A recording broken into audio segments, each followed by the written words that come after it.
Montana won the toss and deferred. And Andre Weathers watches this one roll into the end zone.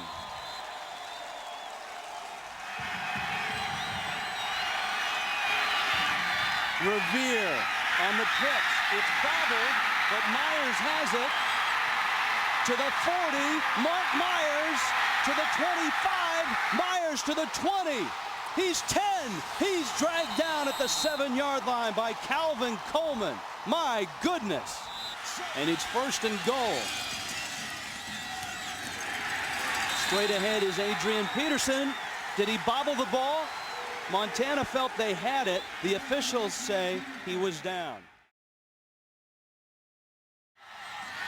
Revere is stopped at the 1-yard line. Again, the ball came loose, Rod Gilmore, and again the officials say it was down on contact. Georgia Southern.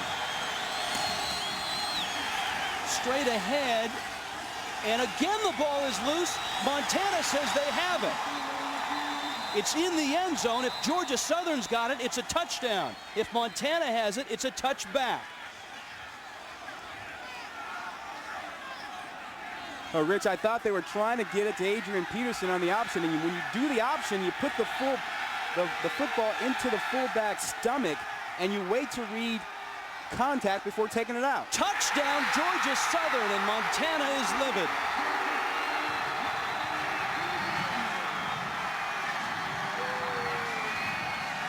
Here's a look.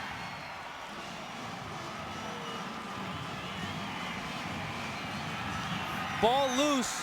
Rod Gilmore, that never made it over the end zone. Now the question is, was it recovered by Georgia Southern? Well, the ball was clearly on the ground. They had to rule that it was recovered by a Georgia Southern player.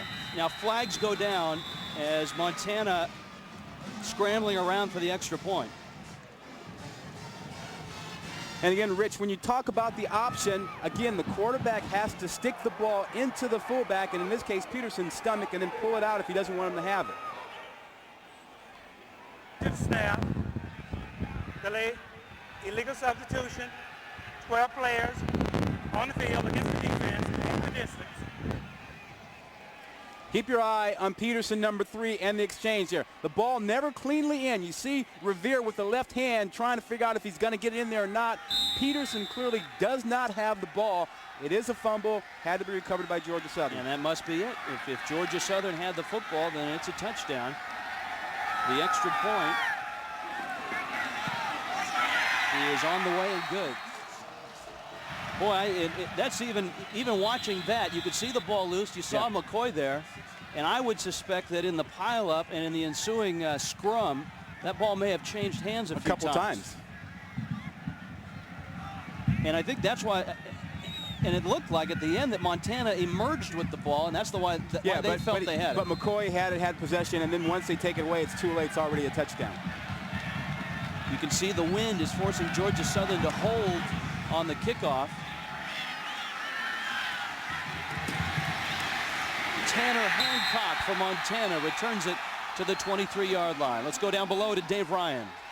Well, Rich, in talking with Joe Glenn, the Montana coach, on Thursday after their practice, he was very concerned about the home run, big play potential of Georgia Southern. He thought if they gave up 5- and 10-yard option runs throughout the day, they'd probably be all right defensively, but emotionally, the big play could hurt them a lot because it really gets them devastated in trying to stop the Southern high-powered offense. Guys, by the way, starting to rain again, so ball handling and footing could be a problem. And now we focus on Drew Miller and his handling the football.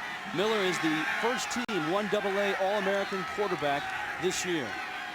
And his Grizzlies put it in play. Miller with time. Fires it out to T.J. Oakers.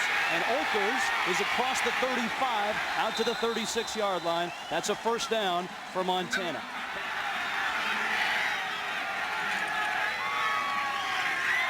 On 1st and 10, Miller again with time. This one is over the hands of his tight end, Spencer Frederick. 2nd down and 10. Long count from Miller, movement and flags. Miller with time to the sidelines. Wide open is Atu Molden. Molden is into Georgia Southern territory and down to the 47-yard line. There's no question that Drew Miller can throw it. Well, you talked about the advantage that Georgia Southern has in terms of their option. This spread passing attack is an advantage for Montana. Georgia Southern has not seen that this season.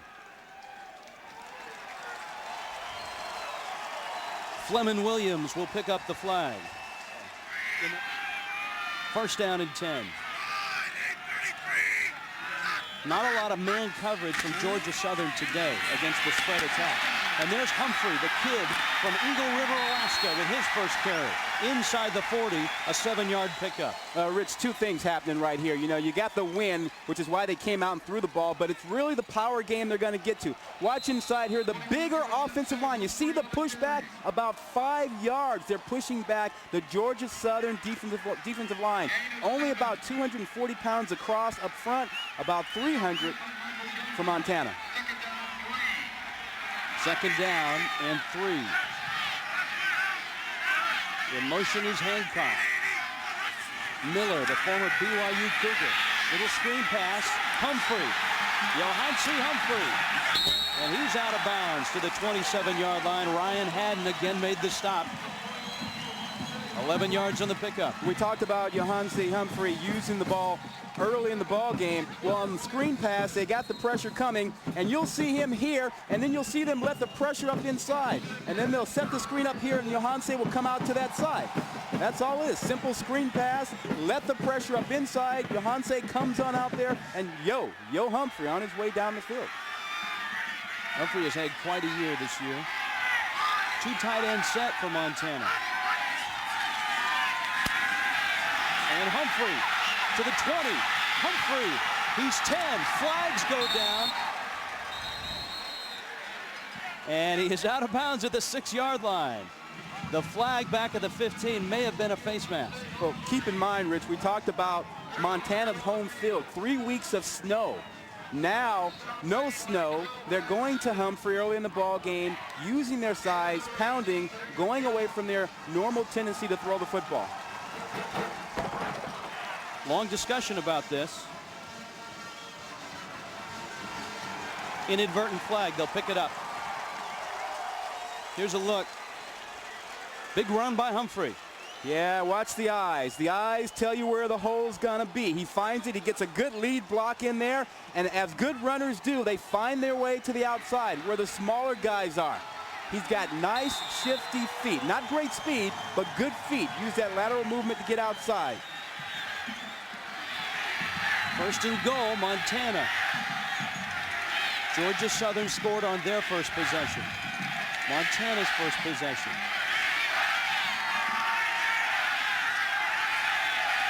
Miller, not real mobile. To the corner, and it's incomplete. They've played in all kinds of conditions, as you would expect this year. Humphrey slips, still he has a hole, and still with a flag coming down, he's down to the 4-yard line. Rich, you saw Humphrey go down there as he tried to do the counter step, starting one way and then coming back the other. And Dave talked about the footing down there. Watch, you'll see him. He's just getting up after trying to start to his left, and that throws the timing off of that running play.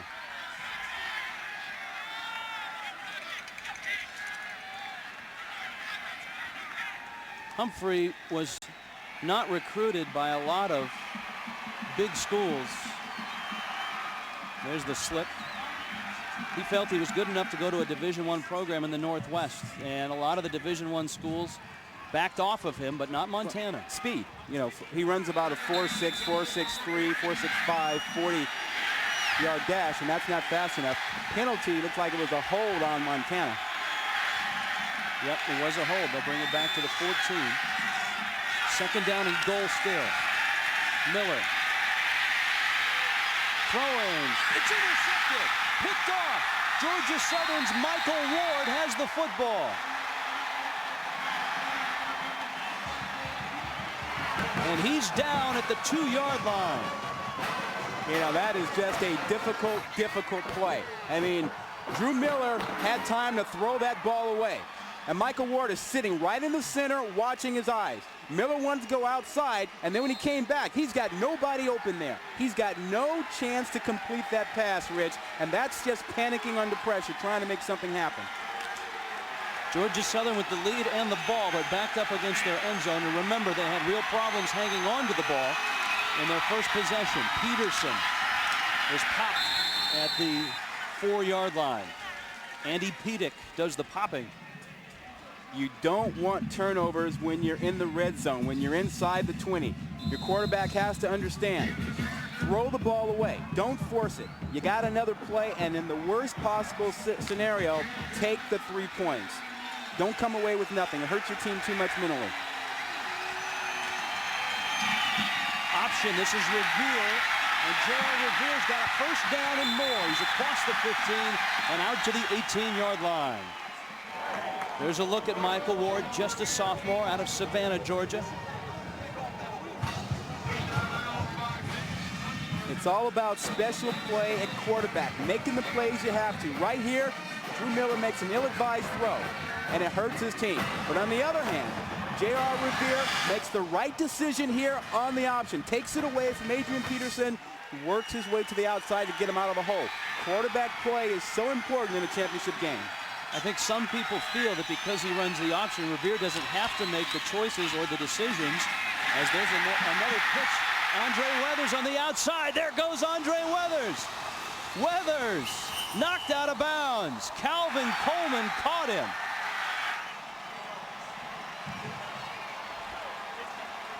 Andre Weathers out of High Point, North Carolina. North versus South. As we came into this ball game, we thought about the difference in speed. These Southern fellas have got all the speed. Watch Weathers on the pitch outside. Look at him separate a little bit. Once again, it is Coleman who comes over to make, once again, a touchdown-saving tackle.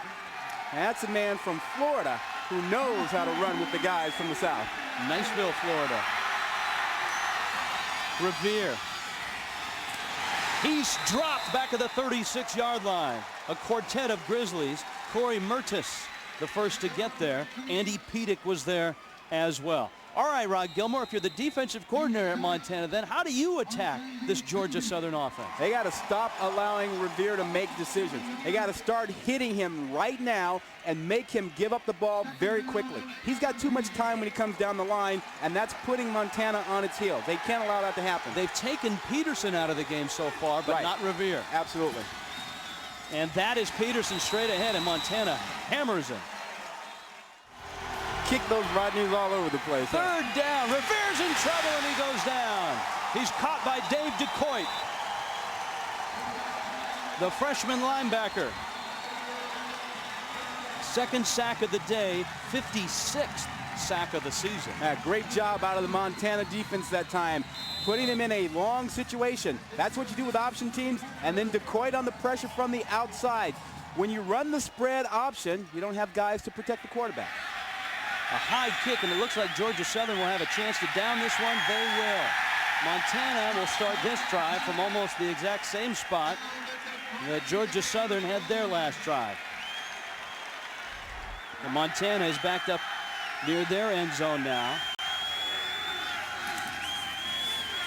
Johanse Humphrey takes the handoff, and Humphrey, strong individual, carries Robert LeBlanc out across the 10-yard line. That is John Pate, the defensive line coach for Georgia Southern, and he plays the part. Yeah. Oh, of course it's a defensive line coach. Who else gets that kind of stuff? This guy right here, you know, that's what you do when you're a defensive line coach. You don't need a mask. You headbutt your players when they come off the field. Now, you don't think that was a motivating ploy at all, do you? It could have been. You never know. You got to show a little blood out there. You got rain, you need blood. Montana would like points. They had a nice drive that resulted in the turnover right on the goal line. Here's Humphrey again, and he rips off another 8 yards out to the 19-yard line. The rain has kind of let up, but you can see that the field is getting chewed up a bit right now. Dave Ryan, what's going on? Yeah, Rich, luckily for the players, no more rain, but the footing is going to get worse before it gets better. It seems to really, because of the rain we had heavy this morning and last night, hurting the players' footing big time. It wasn't great after the warm-ups. It's gotten a lot worse, especially toward the boundaries and the middle of the field, really getting chewed up out here. Yeah, Dave, they had a lot of rain this week as well. Georgia Southern has a history of rain and tough footing on this field as Humphrey is over to the 24-yard line. 2 years ago in the national championship game, Georgia Southern took on UMass. It was wet, and the conditions, we're told, were just like this. They fumbled 6 times, a school record, and lost in that championship game. Well, that's the problem with the option offense when you play in wet weather. You have to handle the ball so much. You take it in the fullback, you take it out, you pitch it. Ball's going to hit the ground when it's wet. So you're saying the wet weather is better for the passing team than the running team in this game? Absolutely. 2nd down and 5.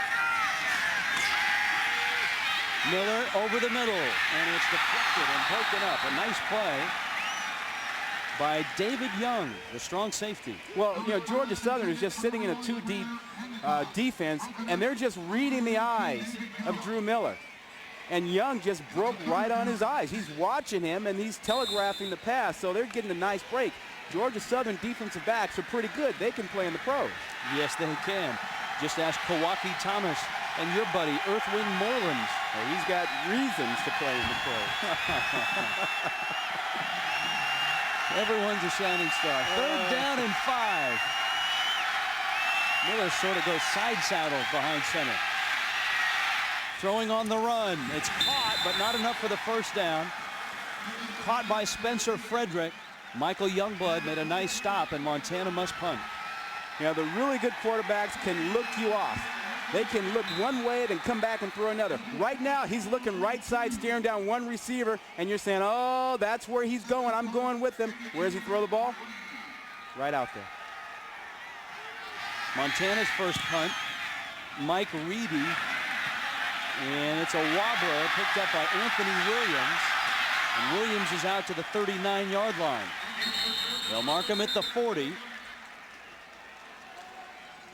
Georgia Southern a 7-0 lead over Montana. Paul Johnson, the head coach, says the option offense can be exciting. He goes back to that run last year by Adrian Peterson. If you had watched him play throughout his career, he does those things so often that you know, it didn't seem to me like it was anything special until I got, you know, out of the game and got to watch it on tape. But he's a very special guy, and when he does those things, nothing surprises me that he does. Ron Gilmore, he hasn't surprised Montana, though, today. Well, no, they're focusing their defense on him. Their inside guys are really pinching or angling towards the inside so that he doesn't do it. But this is what he did last year in the championship game that we saw. Watch him at the end here. He says, I don't want you near me. Get off me. I got places to go. He's a runner. That was one of the plays of the year in college football, and it almost won an ESPY. And now Revere is swallowed up, and Montana really smelled out the option on that one. Dave DeCoit came up and made another big play. Well, DeCoit made the tackle, but he didn't make the play. The play was made by taking away the pitch. There was nowhere for Revere to throw the ball. He couldn't pitch it outside. He had to keep it, so DeCoit got to make the tackle. But watch how they take away the pitch. Watch to the outside. First they start, Peterson. He's not your guy coming back outside. Watch the outside. Watch the outside. There's nowhere to go with it. That's why DeCoit gets to make the tackle. And if Georgia Southern's going to throw it, you would think this is the down. 3rd and long. Revere's throw is caught. Chris Johnson, a sliding catch. He's very close to the 1st down. Georgia Southern is going for it on 4th and less than a yard. Peterson right near midfield. We'll find out. Peterson, the lone setback, joined by Weathers, now joined by Myers, and Revere calls a timeout. Were they trying to draw Montana offside? Looks like it. Paul Johnson will talk it over with his quarterback. And the Eagles, with the ball, faced with 4th and 1, just shy of midfield, will go for it. You don't like it. Got a kick. Long count, Revere. Straight ahead, it looks like he has it. He does. 1st down. I still don't like it. You know why? If you're the defending champs and you've dominated this ball game, unless you're Adrian Peterson, look at that graphic, only 4 yards carrying, 131 for the rest of the team. But if you've dominated this game, act like the champion, act like you've been here, kick the ball and keep the mental edge in the ball game. Don't act like you're somewhat desperate right now. Don't give Montana a chance to grab a toe hold, is what you're saying? Oh, he's open. He's wide open. He's got Johnson wide open. He will walk in the end zone. 49 yards. yards. You gotta like that, Rod Gilmore. Touchdown, Georgia Southern. That's why you don't wear a coach's headset.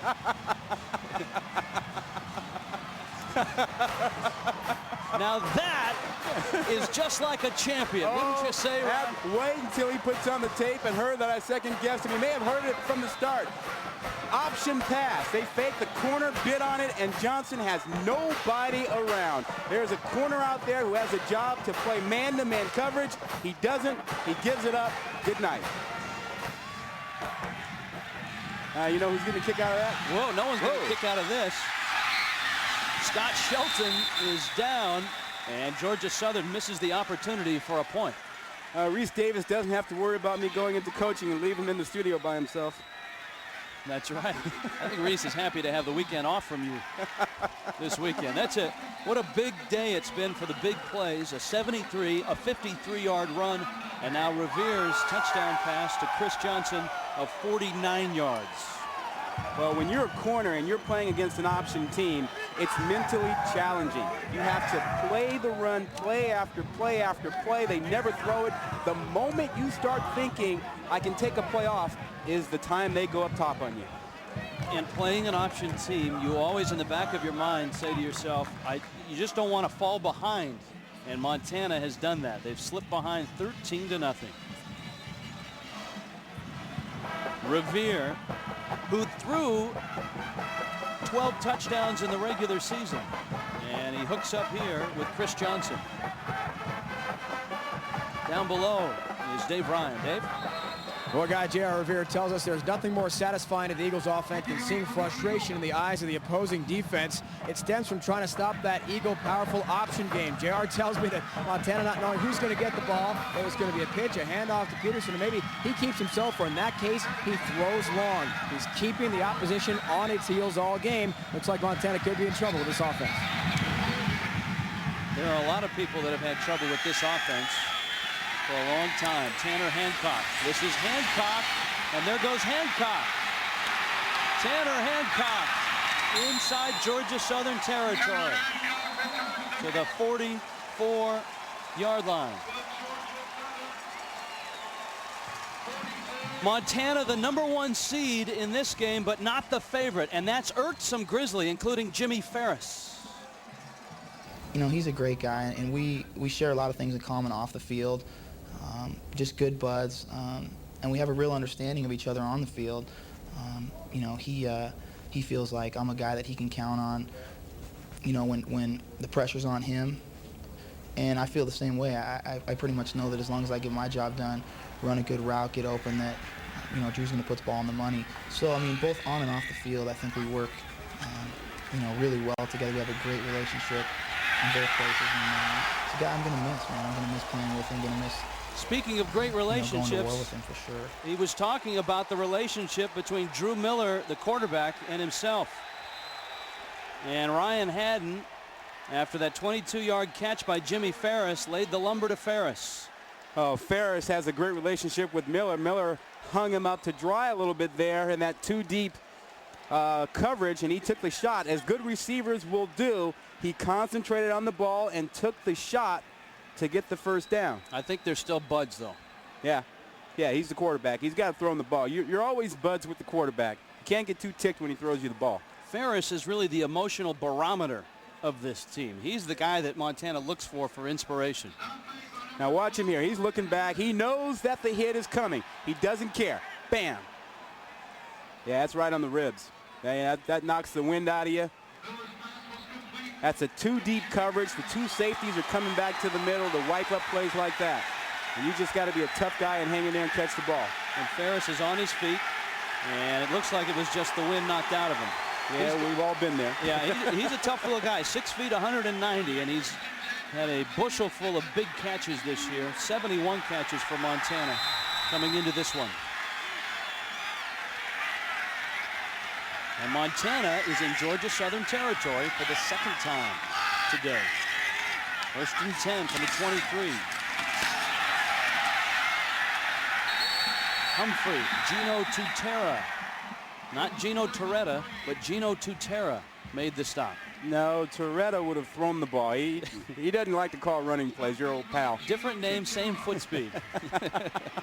Hey, you know, I talked to Joe Glenn yesterday about what he would do if he fell behind by 14 points. And he said, you know, I'm going to be patient.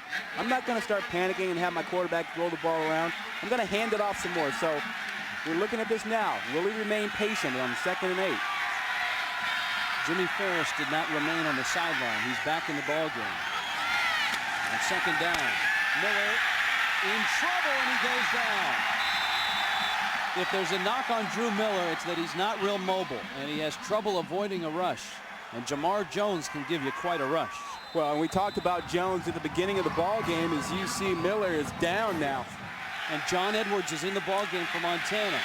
Edwards swings it out to Humphrey, trying to get inside the 20. He's short of the first down by about 7 yards. And there goes Drew Miller to the locker room. And obviously that's not good for Montana. No, you never like to see your leader go down. I mean, that hurts a team whenever that happens, and Miller is the leader on this team. But he's been down before this season for this team, so they know how to play with Edwards in there. Montana's going after 3 points. Joe Glenn has brought Chris Snyder on, and on a wet, treacherous turf, he's going for a 38-yard field goal. 16 of 25, 5 of 8 from this range. Good, strong kick. And Montana has 3 points. We saw Drew Miller go into the locker room a few moments ago. The trainers tell me a sprained knee at the very best. That's what they're hoping. It could be at the very worst, guys. Torn ligaments. They're going to look at it closely. So that's the injury for Drew Miller, and Montana's hopes, as Rich said, could really ride on him coming back in this game today. Hey, Rhino, what's the atmosphere like on the Montana sideline? Rod said they weren't going to panic if they fell down by 2 touchdowns. How do they feel down there? Well, I think as soon as Drew Miller came out, was injured, it looked like this bench was a little bit deflated, Rich, to be honest with you. It's kind of been an emotional roller coaster after the early interception. They seemed to really have some struggles. They got the ball back, though, and looked like they were more on an up note, but certainly losing their quarterback and leader because he's got such a great, powerful huddle presence, as his teammates and Drew has told us over the past couple days really will hurt them. There's a look at John Edwards. What does he bring to the party that Miller doesn't have, Rod? Well, he brings, first of all, a little bit of moxie. I mean, they call him Montana. They call him Joey Montana, Johnny Montana, because he steps in. He's from Montana. The other thing he brings is a little bit of mobility. He'll be able to get outside on the rush. He'll run the quarterback draw. A little different look for Georgia Southern from this quarterback. Not the same pocket passer, but you're right. They'll change that game plan a little bit. Snyder's kick is a good, strong one. And Andre Weathers out to the 19-yard line.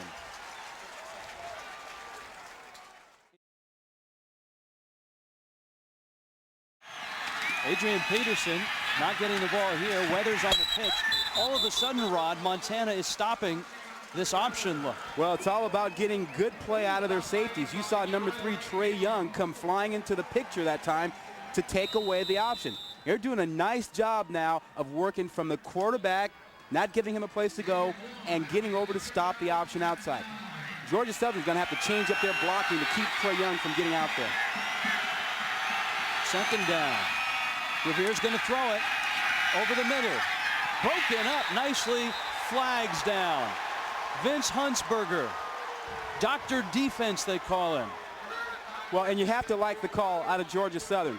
They were planning that to get at Trey Young. Trey Young, you saw, made the play from the free safety spot on the last play. He made the tackle. So they had him cheating up. And that's why they come back and throw the pass over the middle. 15 yards on the interference. And here's Vince Huntsberger. You'll see him showing up in the play. Here we are right there. Now, come on, Mr. Gilmore. You don't even want to ask me. You don't even want to ask me. I know what's coming, though. Give it to me. You know, you got to let guys play in the secondary a little bit, right? All right. They call him Dr. Defense. He's a 3.91 student in molecular biology. He is going to go to med school when he's done. Now, the officials told me yesterday that, hey, they let him play in the secondary, right? They tell me that? This is a crew from the MEAC. And so far, they've done a pretty good job. Straight ahead goes Georgia Southern. Rich and Rodney wondering what the problem is with Adrian Peterson not having a big game so far. He's wearing a very bulky brace on his left elbow. It's a hyperextended elbow he suffered during the regular season. He told us it wasn't going to bother him too much, but today he's having some problems with it, guys. And finally he breaks loose. And you can see him land on that elbow. People say, well, how should an elbow affect a running back? A guy as strong as Peterson uses that upper body to his advantage. He uses the whole body to his advantage, and his yards after catch, after contact, just amazing. On the first play, 127 of 135 rush yards have come on first down. He just did that on that last play. The first time he's busted loose today. And Revere and Peterson get swamped. Good penetration by the Montana defensive front. But they don't want Adrian Peterson to beat him, so they're loading up, coming inside. And they're coming right now. Georgia Southern has had big plays when they've gone outside. A 73 and a 53-yard run. And a 49-yard touchdown pass from Chris Johnson. The more you see the pressure inside, Rich, the more you figure outside option's going to be there. Outside option, Revere caught from behind and dropped at the 48-yard line. Adam Boomer, appropriately named, the senior out of American Falls, Idaho. That's a good job out of him. He's coming at a real disadvantage. He is not as fast as J.R. Revere. But his job is to keep Revere inside, contain him, and make the play. And Boomer did it. And Revere's backing hell. He's saying, no, we'll run it again. I'll beat Boomer this time. Third down and long. Georgia Southern 1 of 3 on third down. Revere, a straight drop. That's rare. And he throws deep. And it's overthrown. There's a flag down. Was the ball uncatchable? Or did they take too long on the play clock?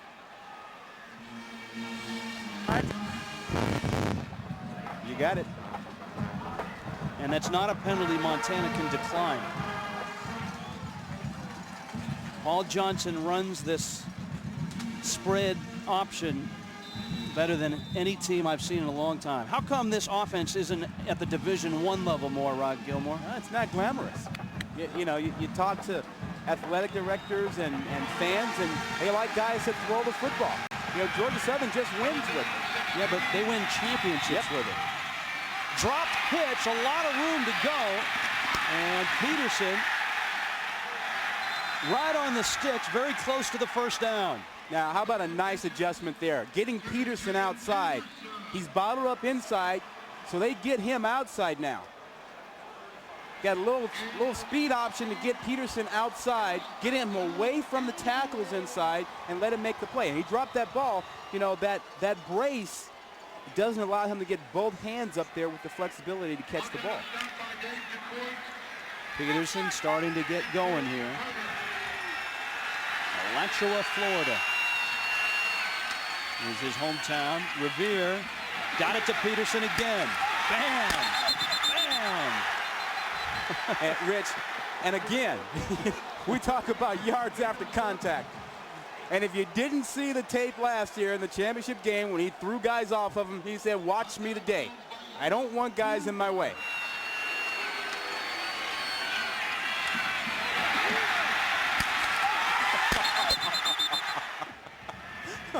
You know something? If you're Anthony Brown, you don't know you want to be there. I mean, if you're going to bring it, you better bring it when you get in front of Adrian Peterson. Peterson straight ahead to the 27-yard line. All right, it's the option, and my question was, why isn't it successful at the Division I level? Paul Johnson feels it would be successful. Everybody thinks that if you want to be exciting and you want to have big plays, you have to throw the ball and do those kind of things. A couple years ago, we had the #1 ranked passing team in the country in our league, and we did a breakdown at the end of the season, and we had twice as many plays of over 25 yards than they did. But if you ask somebody that on the street, they think that when you say option football, you think 4 yards in a cloud of dust. So it's, I think there's a misconception out there about it, and it may not be glamorous enough for everybody. Yeah, but you know, he does deliver big plays. 78 big plays on the season. A couple of big plays today. Look at that offensive yardage, Rich. 236 yards already. And again, another long third down. But remember, they picked the last one up when Peterson went 12 yards.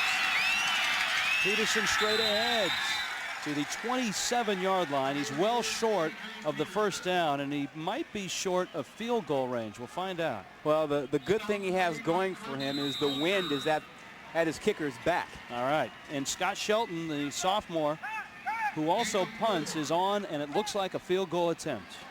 Yeah, he's going to get about another 5 yards or so out of limb because of the wind. The flags are, standing straight up there. His long this year is 39. This is 45.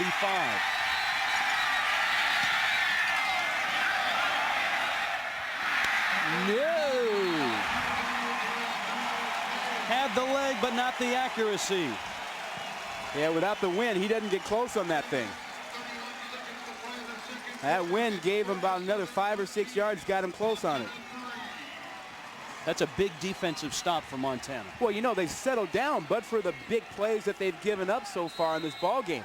The one time that was the blown coverage, they didn't cover Chris Johnson, he gets the touchdown, and then the opening play. Well, you hadn't seen the option before.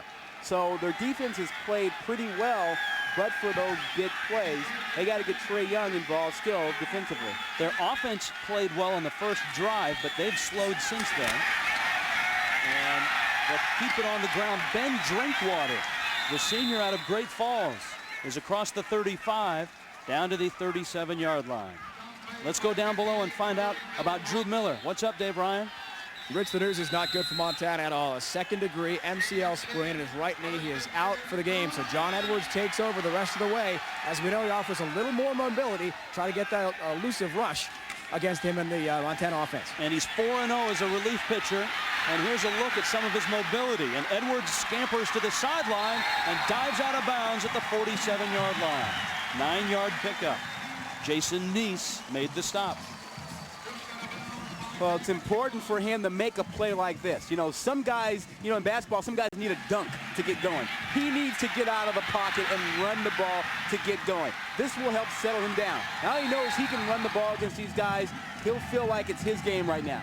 He's ready to run. I'd let him throw the ball right now because I think he's starting to feel it, Rich, with that run. He's got the side saddle look going. Bernie Kosar. On the draw, this is Drinkwater. And Drinkwater is inside Georgia Southern territory to the 48-yard line. Dickie V, huh? Dickie V was on today. He was in full glory today. Edwards in a hurry, and he dumps it to Jimmy Ferris. It's incomplete. Flags come down. There was a late hit.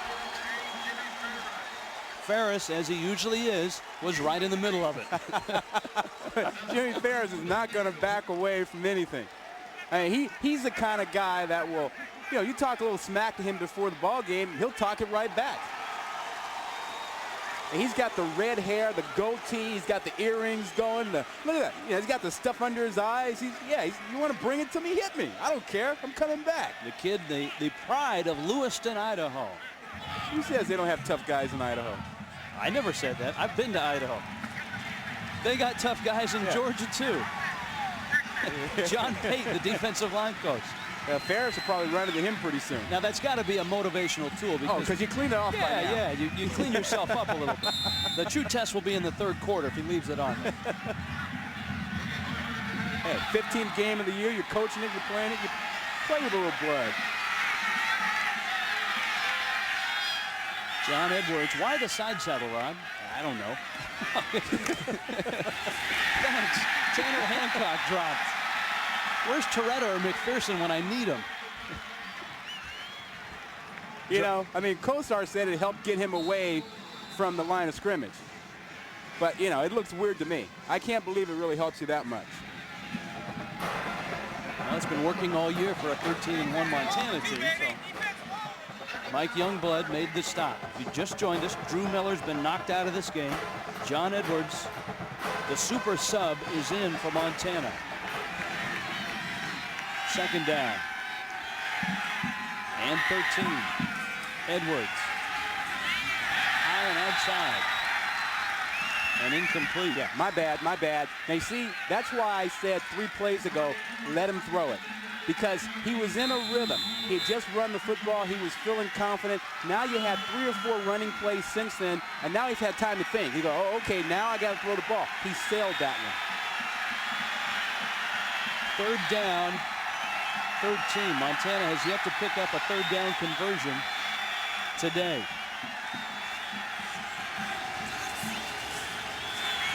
Edwards with time. He ran out of it. The ball was deflected.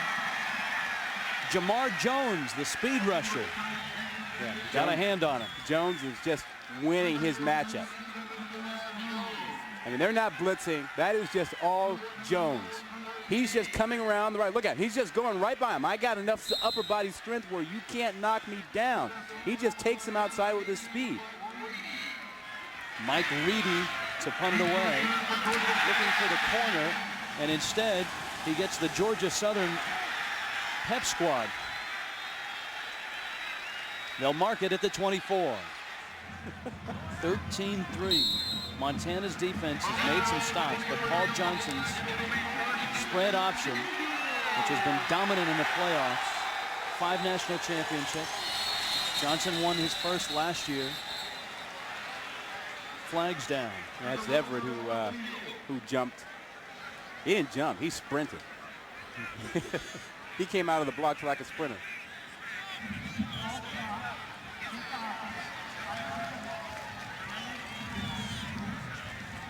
You know, he's going to hear the gun go. Watch this. The gun goes, he's off. Remember the movie MASH? I do. 1st and 15. And Revere out to the 30. Lost the ball, and it squirts out of bounds, but they'll bring it back to the 30-yard line. That is short of the 1st down. And you see, Montana has not had success playing their defense that way. And when I say that way, I mean they allow the man to go to the pitch and leave the quarterback open, leaving the quarterback for the free safety or the linebacker to come get. That's not working. What has worked for them is to eliminate the quarterback first off and then allow the free safety to go out and get the pitch. 2nd down 5. I like that football talk. I like it. That's serious football talk. Of course, you never had to face the option, did you? Oh, nice hit. Whoa. Did I face the option? Trey Young came up. That's what we're just talking about. That's the adjustment. We talked about it. Trey Young, when he's at the free safety spot and comes out, that's what we're talking about. This is the adjustment. He's way, you can't see him. He's in the middle of the screen, but he's going to come out there like that. He's the free safety. Now he shows up. Now he shows up. That's the adjustment. That's what Montana did. That's what we're talking about. Nicely done. 3rd down and 5. Revere puts it up, hit, and dropped. It's incomplete.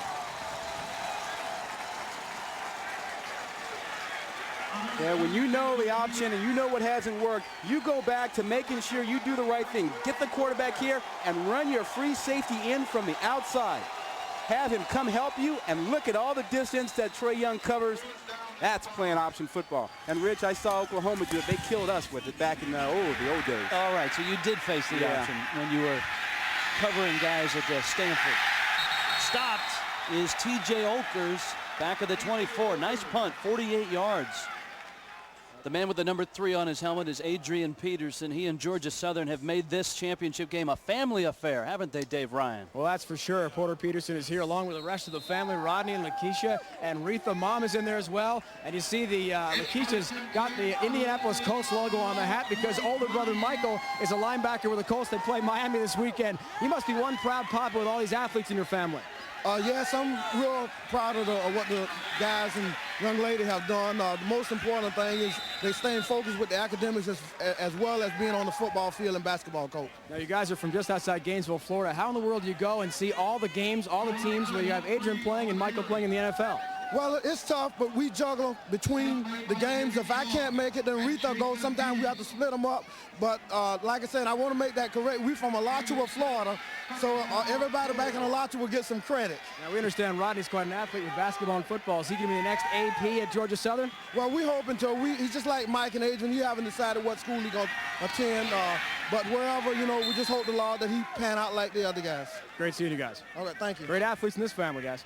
Yeah, such a great family in Alachua that they've named a street after the Petersons. Not one Peterson, but the whole Petersons. At Peterson Place in Alachua, Florida. Well, that's the way it ought to be. You know, parents don't get enough credit. You remember this deal, you know? You follow the kids around in Little League, and you follow them around in college. You spend your life following your kids around. Montana needs 1 yard for a first down. And Humphrey over the left side, very close to it. Looks like he's got it. Well, we've talked a lot about Peterson. Johansi Humphrey had a good first series. What's happened to Montana's ground game since? Well, a number of things. You know, they have really kind of been off the field, and they've tried to get their passing game going. I think they do need to go back to this. You know, they got to establish Edwards, but they got to pound the ball some more inside.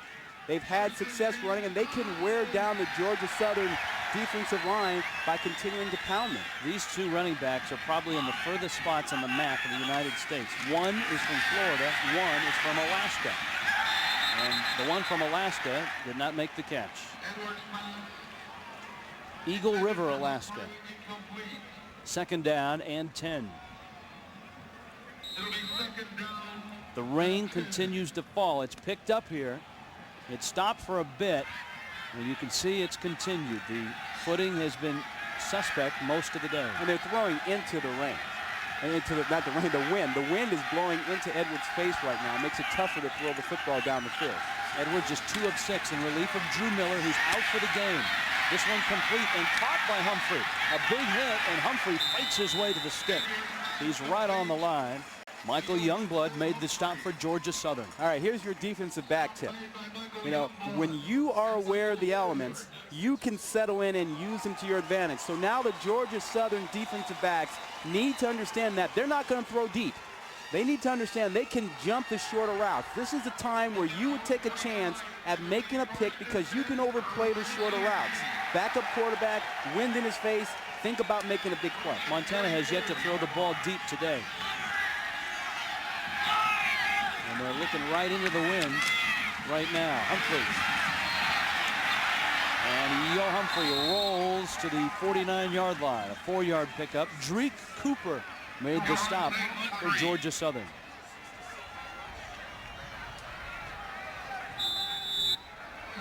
.416 in that first half. Rod, I think Montana has to be happy. They're only down by 10 right now. Yeah, it could be a lot more. I mean, given the way their offense has been off the field and Georgia Southern has been on the field, they could be down by a couple more scores here.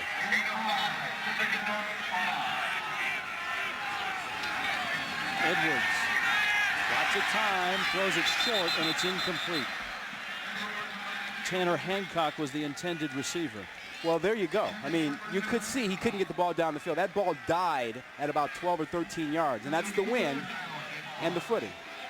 Montana, the champions of the Big Sky Conference in the 3-game playoff. They beat Eastern Illinois, beat Richmond, and then had a big goal line stand and won in overtime to beat Appalachian States.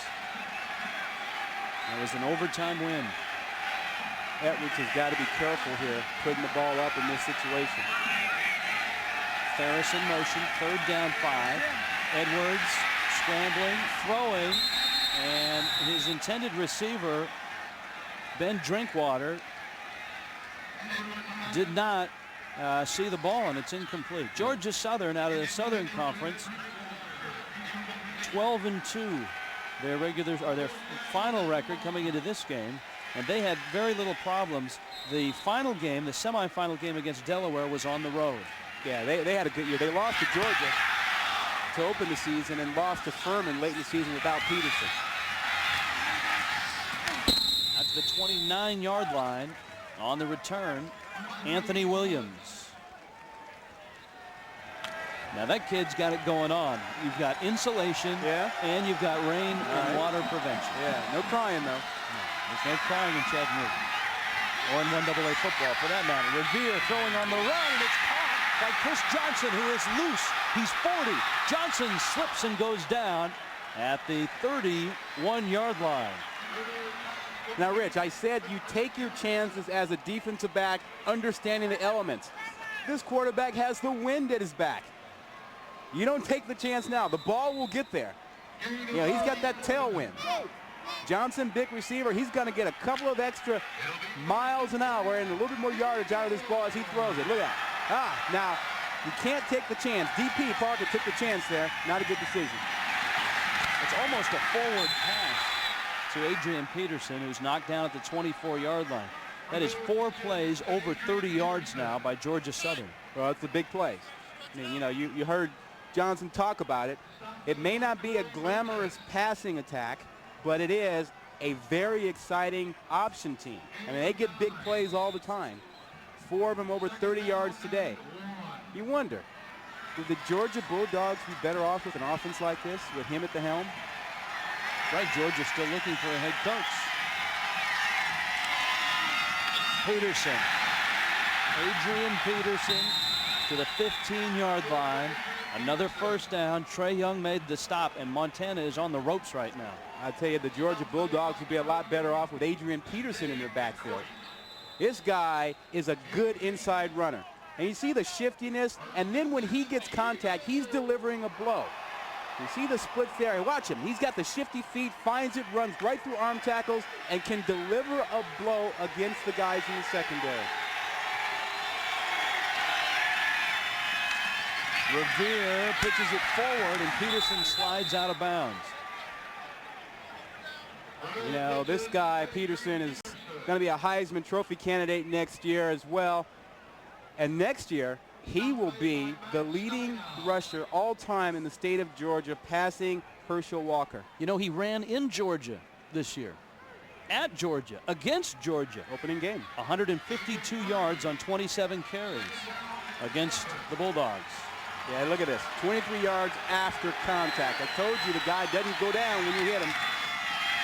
Revere is hit, and he goes down, but not after a nice pickup. Clock continues to roll. Revere down to the 6. We're under 2 minutes left. First half. If I'm Montana, I call a timeout here. I gather my defense, and I say, guys, keep them out of the end zone. We can give up the 3 points. Keep them out of the end zone. That's going to be our rallying cry right now. I think these guys are tired. They need a pep talk. You need to get them to hang on for just one more play right here. This is it for them. This one play right now, Rich. Montana has 3 timeouts. Georgia Southern 2 left. 3rd down 1. And Revere will burn a timeout.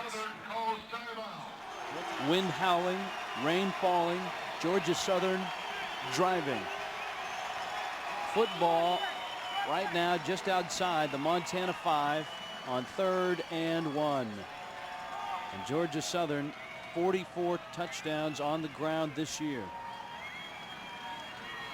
The Eagles, champions of the Southern Conference. Rod, they've had trouble with a snap on an extra point. They've missed a field goal. Is this 4-down territory?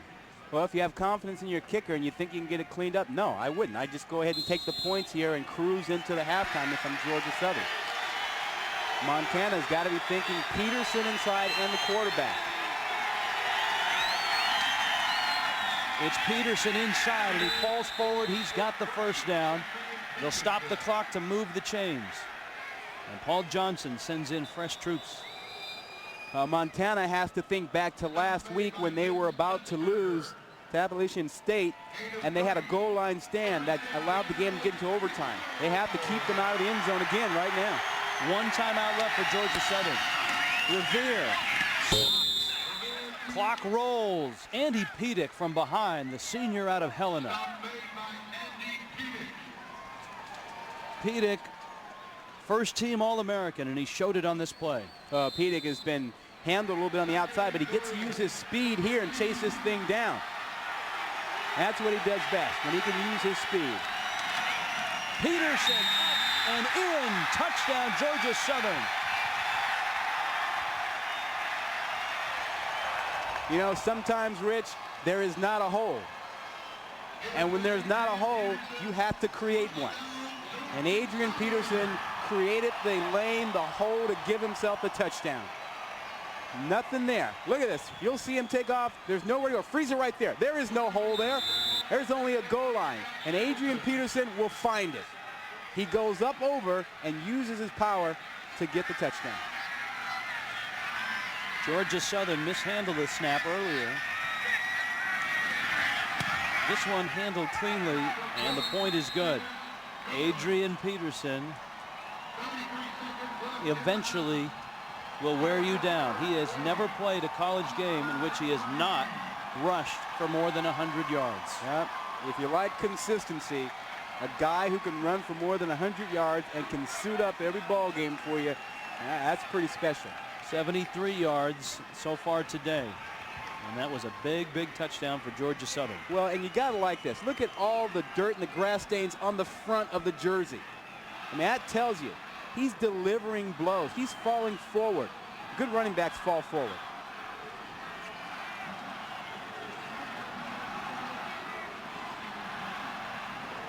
The year 2000 has been a good year for Adrian Peterson, and he's just shy of 2,000 yards.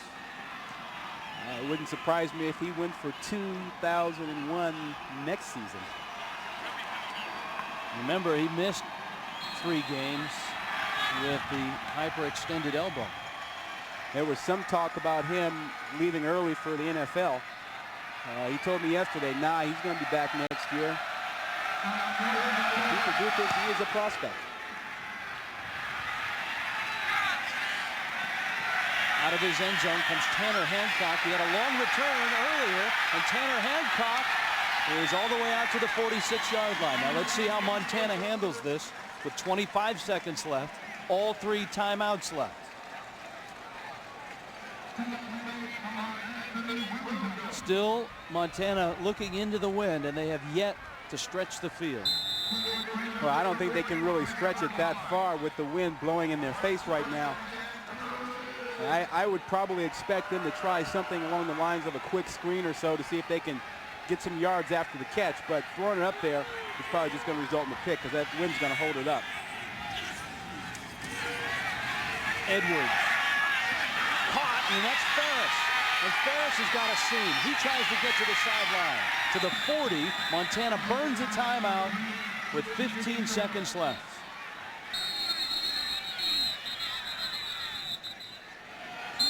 (20-3) now. Georgia Southern on top of Montana. They'll need more than 10 yards to get in field goal range with the wind blowing in their face.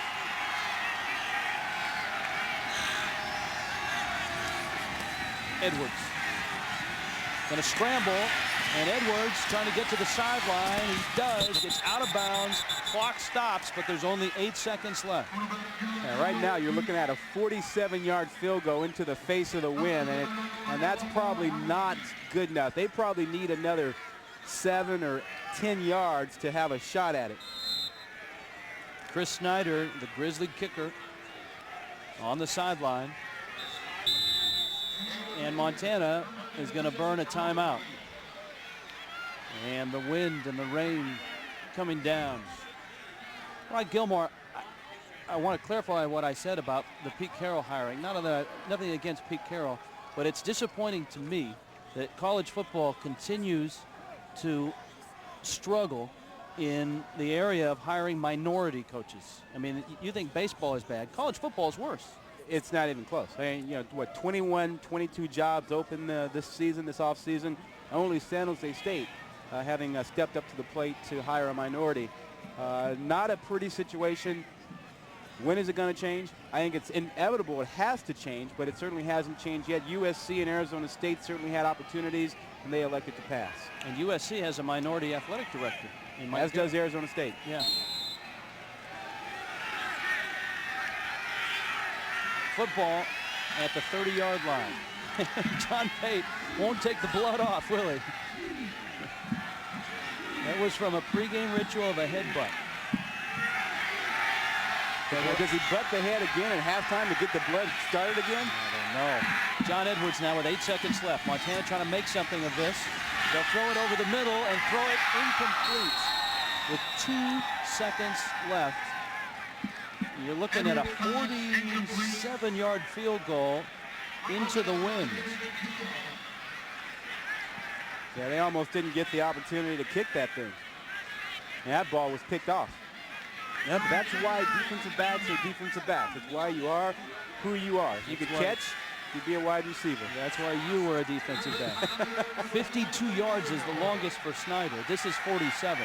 But Roddy's He's looking at about a 20-mile-an-hour wind in his face. It's pretty stiff right now. This would be an incredible kick. And it's a block, although it came in low and slow. Georgia Southern blocks it. You can return this. And the Eagles, Ryan Haddon, is having fun running around the field. The first half has come to a close, and it's a tough first half for the Montana Grizzlies. 73 yards on the ground for Peterson. He was our focal point, and he's been the focal point of the Montana defense. But that emphasis has allowed Georgia Southern a lot of big plays in other areas. Montana gets the football, but not the wind to start this half.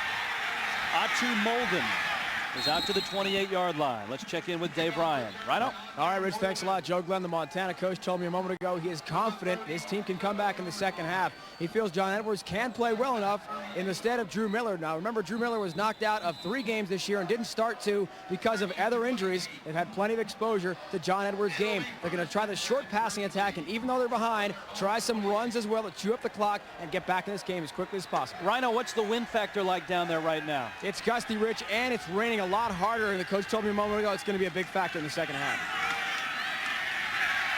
Montana on the ground to start with.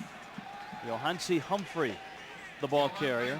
Montana moved the ball, Rod. They had 188 yards of total offense. They didn't get the points when they had chances. Well, the first drive really hurt them when they got down inside the 20 and they didn't come up with any points. Drew Miller on the sideline there with the crutches. He threw an interception, which kept them off the board. That hurt them emotionally, and they really haven't bounced back from that yet behind Johnny Edwards. A sprained knee is the injury that has knocked Drew Miller out of the game. And John Edwards, little inside screen. We haven't seen that much at all. And Atu Molden is out across the 40, and that's really a staple of Montana's offense. They haven't run it much. Well, and they need that. They need some things to get them going like that. What do you do while it's raining and cold and the other guy's on the field? Well, you get the bike going. J.R. Revere. You got to keep those legs going. He's running that option. He's got to warm up. That's J.R. Revere's ride, so to speak. 1st and 10 Montana, their own 40. And Humphrey out to the 48-yard line. Montana showing signs of life right now. Yeah, Humphrey had 69 yards in the first half, and hey, second half, he's done a little bit of Adrian Peterson himself. Watch him get his yards after contact. Inside zone play, touch right there, gets by it, and then there he breaks a tackle. You gotta do that to be an effective runner. The hole will not always stay there or be open for you. You have to make yards on your own sometimes. What a huge boost it would be for Montana to come out of the locker room and get some points. They're going against the wind. Edwards in trouble, and he's going down. Freddie Pesqueda along with Carlton Oglesby. Well, this pocket just collapses on him. I mean, this is just an out-and-out whooping up front. I mean, man-to-man, not a blitz, 5 guys blocking 4, and 3 of them get beaten. I mean, that's unacceptable from your offensive line. That should not happen. 3rd down 7. Edwards. Lots of time and a man open. It's Humphrey, and Humphrey's got a first down and more. Johansi Humphrey to the 41-yard line. Well, he's been the offense. He has been the offense for them, whether it's running the ball or catching it. Now you'll see the coverage here. They're going to play soft zone here, 2 deep. Here's Johansi here. He's just going to come out and sit down. And when he sits down inside, he takes advantage of the bad field. Watch him here. He's going to make this guy miss because he slips. The bad field helps him out there, gets the first down. From the 41, Humphrey hit hard by Pesqueda, the sophomore, who is the defensive leader up front for the Eagles. But no big plays. The Montana offense is not getting any big plays, and the rain and the wind are hurting them more than it's hurting Georgia Southern. And that's because they can't throw the ball effectively. No big plays out of Ferris, their big receiver. Their offense is 5 yards here, 3, 2, negative. They have to go too far. Edwards Deflected and incomplete. Thrown into coverage. Jason Neese got a hand on it. And that ball held up in the wind once again. He's throwing into the wind. He's got the mud on his helmet. 3rd down and 9. Well, that's where your linemen come over and they help you out. What? Somebody's got to reach over and wipe that stuff off his helmet. There you go. Look at that. They have the wind blowing, facing it. The rain coming down. Edwards, little dump off. Humphrey trying to make something out of that. He is stopped. It'll be 4th down. And Montana now. LeVar Rainey made the stop. Montana's going to punt it. And he still got it, Rod. Here you go. Oh, you know, and look, what is right in the middle? Check it. It's below the nose now. It was on the nose and on the side. Now it's at the upper lip, too. It's Todd Pate. Montana trying to down this. They will. Right at the 3-yard line.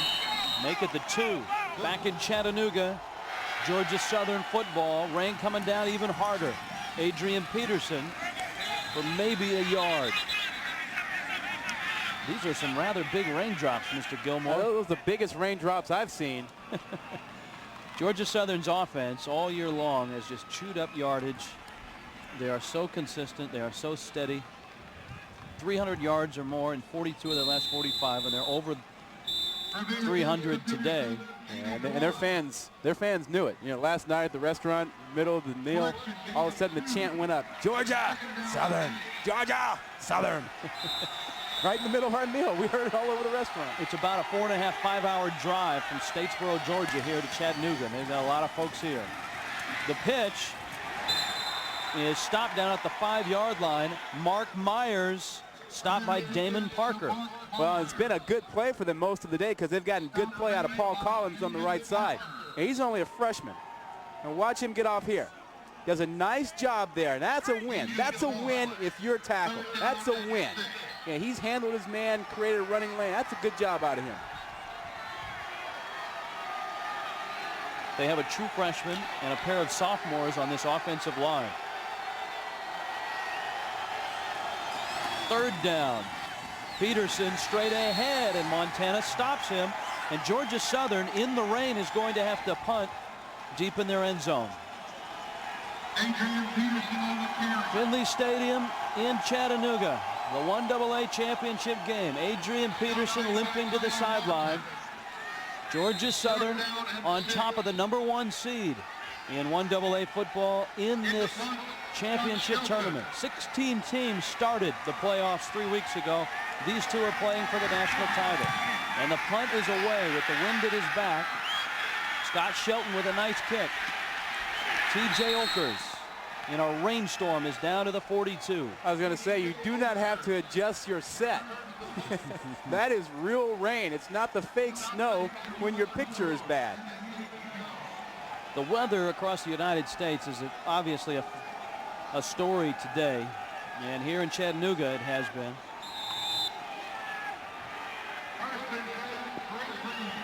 Guys, it is very tough to see, to hear just about anything down here. The conditions are worsening.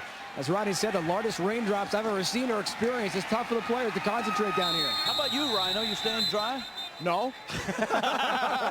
I'm trying the best I can, guys. Flag down, and the run was about a 7-yard pickup by Ben Drinkwater. The temperature's not bad, but you can see you mix the wind in with a steady downpour, and it's a nightmare for an offense that is a precision throwing offense. And Montana's been able to run the ball this year, but when you're down 17, it can be tough. How is Rhino doing? He's down there somewhere. Oh, no. Uh-oh. He's going to have to go to the umbrella. He's got to go to the umbrella. I think that's next. Yeah. You know, Ron, there's an NCAA rule banning umbrellas for sideline announcers. Well, you know, that's it. Yeah. That is about the last rule that we need out of the NCAA now, okay? Just kidding. But Rhino sure could use one. Rules are made to be broken, guys, right? First down, Montana. Edwards Little screen. That was the right call, but they couldn't execute it. Ben Drinkwater was the intended receiver. And the pressure by Robert LeBlanc. Well, you know, they say a wet field is supposed to equalize you and take away speed. That has not happened. They've got the speed coming on the pressure. Their offense has had speed. Their defense is bringing it. Watch this. Bad footing and all. Right up the middle. That's a good job. Robert LeBlanc coming right up the middle. Great speed. Another look. That's pressure. I think Edwards had a little more time than he thought, though. Yeah, you're right. He did. Second down, Drinkwater. Lost the ball, picked up by Georgia Southern. Georgia Southern has the football. Nick Kearns, the free safety. This ball comes out late. And this ball is so wet. Doesn't look like he just gets pulled. It just kind of slips out. There it is right there. And Kearns, the junior, out of Augusta. It's been a magical year for Montana. Things have gone their way up until today. Well, you know, a good indication of that, Rod, is it just stopped the downpour right after they lost the ball. Oh, man. Revere throwing deep. Bow! Oh, man. Chris Johnson was leveled. Damon Parker put the pressure on Revere. Yeah, Calvin Coleman, you know, got out there and hit Johnson. I mean, this is great combination. You got corners, safeties working together. Now, Parker comes in. He's a little guy, but he delivers a blow. And that makes it hold up, but Coleman saves the day deep. Bam! That's delivering it. I want to suit up now. You have no eligibility. No. You got rain, you got mud, you got big hits. Revere. Montana's doing a nice job on that option now. Justin Brannon, the senior out of Colstrip, Montana. Now, you can't tell me that you have not played this stuff before, Rich. This is good stuff. This is good stuff. Here you go. You got your guys coming up. You got to come up and make your play. Your quarterback coming out. He's going to get nailed. You move. Your linebackers move. Your outside men take it away, and there he is making your play. I know, Rich, you had those Saturday afternoons growing up. You'd go out. It was raining. It was wet. It was muddy. And you'd play ball. That's the way you play this game right now. You start feeling it. You go, it's just like when I was a kid. Rod, I will admit that I did on Saturday afternoons play ball like that. But not once did I ever run the spread option in my backyard. Oh, okay. You must have been the Mad Bomber, Daryl LaMonica or something like that. Paul Collins is on his way to the sideline. Collins has played very well at that right tackle spot. Third down and a bunch here.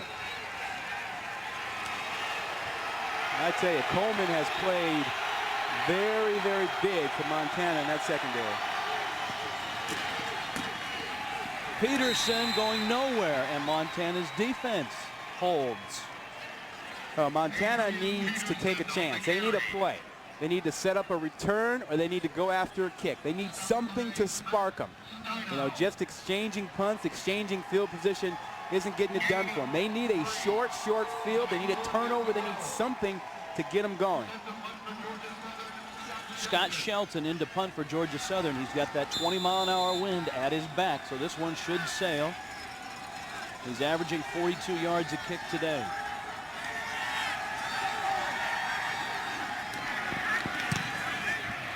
And he gets away a gorgeous kick. A glancing blow. T.J. Olkers, Montana bench, wanted a face mask or some sort of flag. But Montana will get the football at their own 21-yard line. Dave Ryan back at the sidelines. 1AA championship in Chattanooga. Montana head coach Joe Glenn made quite an impression with his team. The first day he met them, when he took over the reins in Missoula, he had a team meeting and told his guys, well, a couple of lyrics of the Chattanooga Choo Choo. Some of the guys thought it was a really corny story, but it showed early on he believed this team could make the 1AA championship and get here to Tennessee, and guys, sure enough, they did it. And all they did was go out and lose their first game of the season, Rhino. The natives in Missoula were not happy. Mick Dennehy was the coach, and he bolted for Utah State. He took over for Don Reed, who won the national championship. They lost to Hofstra at home, and everyone said, oh, my goodness, we got a new coach, and we're 0-1. And 13 wins later, here he is in the championship game. Second down and 10.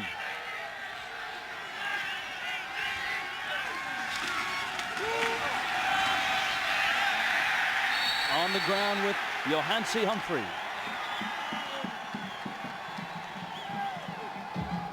Now, guys, Joe Glenn also this year in the practice leading up to this 1AA championship, we talked about how bad the weather was in Missoula. It was 0 degrees. He didn't want to take his team out of it, and they don't have an indoor practice facility for the Grizzlies. So they went to a beer distributorship where Joe worked after he lost his job as offensive coordinator with Montana in the mid-'80s. His old friends helping him out. In more way than one. Edwards with a throw, and it's caught by Molden. Molden's out to the 38-yard line. LeVar Rainey made the stop. Let me get this right. So they go and they practice in a beer distributorship, right? Yeah. And you're going to tell me that's an NCAA violation, right? No. Umbrellas, yes. Beer distributorship, no. All right. The story there is, Rod, is that Joe Glenn was on the Montana staff that they all lost their jobs in the mid-'80s. And Joe Glenn stayed in Missoula and worked for that beverage distributorship while Don Reed came in and built this program and got them to national prominence. Reed was a great passing coach. He came from Oregon, where he tutored guys like Dan Fouts and Norv Turner. And in Don Reed's tenure, Montana went to the spread offense. They got to the national championship. They had a wonderful little quarterback named Dave Dickinson, who was the MVP of the Canadian Football League this year. Glenn, after getting fired, hooked up with Northern Colorado, and all he did was build that program into national prominence and won 2 national championships there. And guess what? They invited him back. Humphrey, it's deflected or fumbled, and it rolls out of bounds. Out of the hands of Spencer Frederick.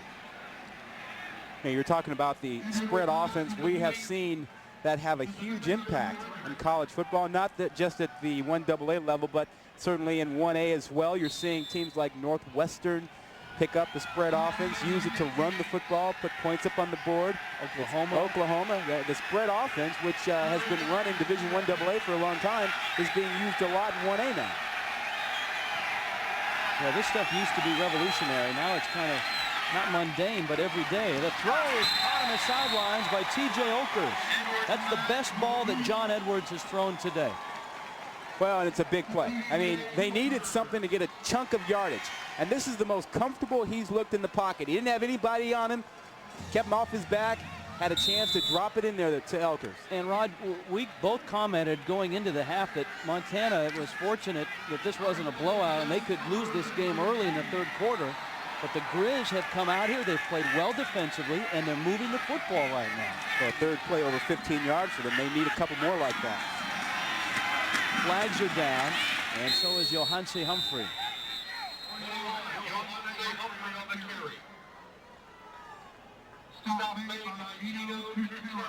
Gino Tutera made the stop.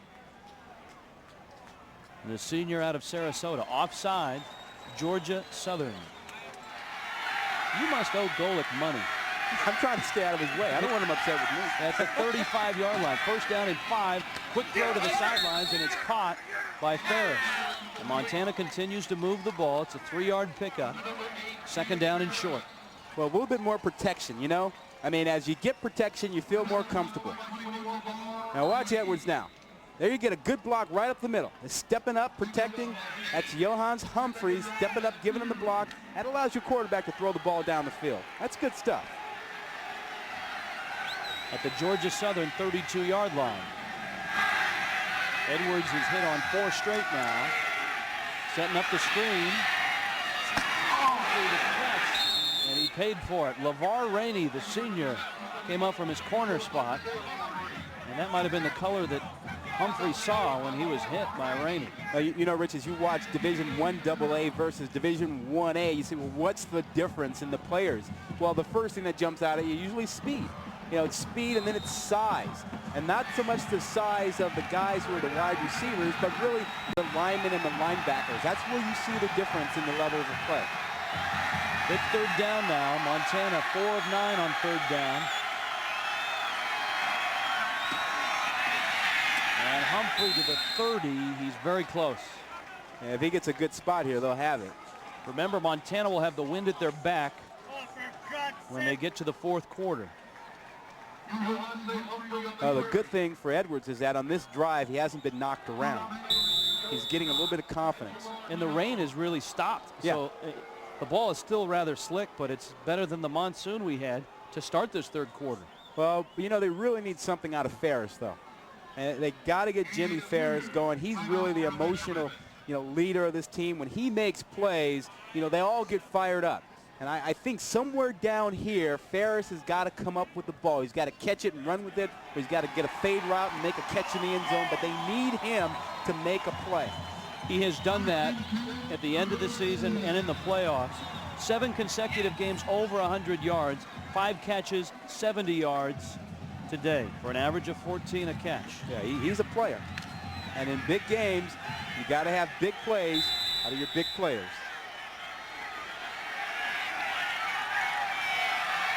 Tenth play of the drive. Edwards caught. Tanner Hancock in traffic. And Montana moves the sticks. They're down to the 17-yard line. And John Edwards, the young sophomore out of Billings, Montana, is getting more and more confidence on this drive. Well, the pressure's going to come now. I mean, he did a nice job here against the zone defense, making sure that he finds what he needs and getting it in there. He'll deliver the ball right on time.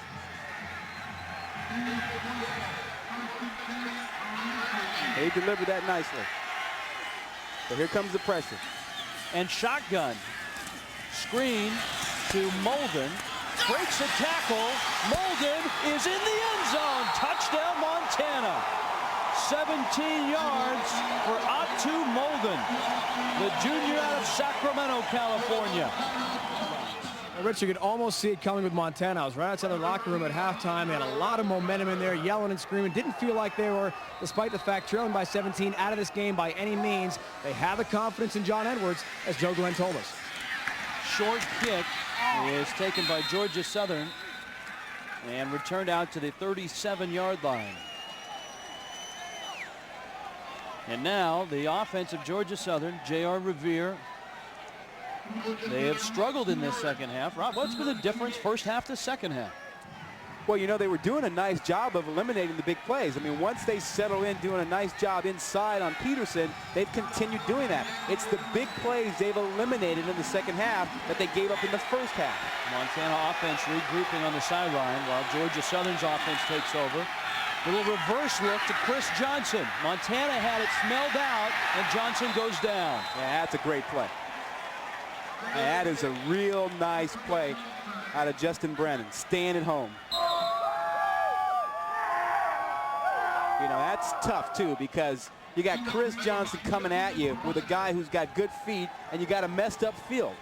You got to keep your footing. And for a defensive lineman, that's hard to do and keep your place against a guy like Johnson. That field is really messed up, Rich. Revere. Johnson makes the catch, and he fights his way for the first down. Great effort by Chris Johnson, the senior out of Americus, Georgia. That's the first down for Georgia Southern in the third quarter.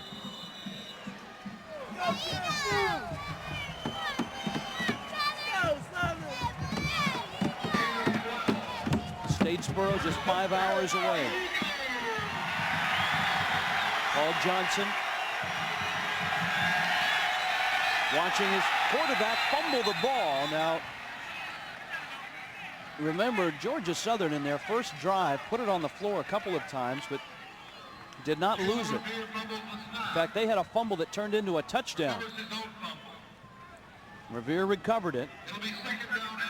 2nd and 10. Oh, remember that this Georgia Southern team was ranked #1 most of the season. Montana ended the season #1 after Georgia Southern stumbled late in the year. Revere, and he's crunched. Oh, Trey Young, I got to tell you.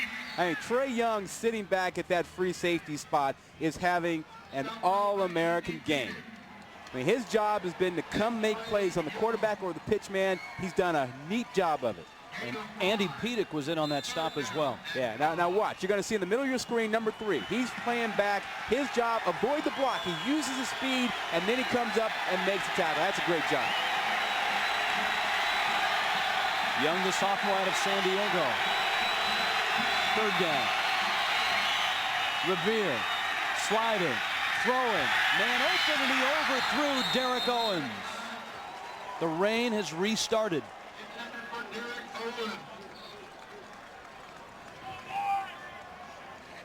Well, it happens every single time as a reaction. What's the reaction? Young comes up and makes a play. Immediately they decide to make him pay for it by coming back and throwing over the top. That time they weren't able to hit it. That's a good job out of Montana. Montana defense has been outstanding in the third quarter. Georgia Southern to kick. Shelton. Man, a wild. I thought that was a fair catch. It was. T.J. Oker signaled a fair catch, and then he was wiped out. Rod, that's going to be a 15-yard penalty. You know, sometimes you don't see it. You know, sometimes a guy signals very tentatively or very quickly, and by the time you look up down there, all you see is the guy standing there. That's what he's saying right now. And he's saying he didn't see the fair catch signal. That is a clear signal. One wave. But you see, if you're not looking and you miss the one wave, I don't know how he missed that one. He's about 15 yards away from him, looking right at him. He had to see that one. He had to see that guy wave his arm. LeVar Rainey, the guilty party. He's played well today. LeVar, we thought maybe you had an excuse there, foul, but you got to see that.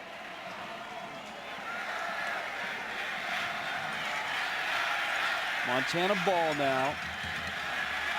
The Grizzlies went 79 yards on 11 plays in their last drive. They're into the win for only a minute more here.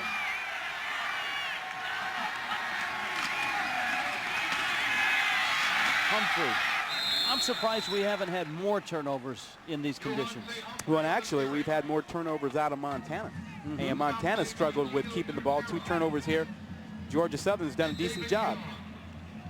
Adrian Peterson has been over 100 yards in every one of the games in his career, but not today. He's right now at about 77. Well, you know, one thing they don't do is they don't force the ball to him. They let the option dictate it.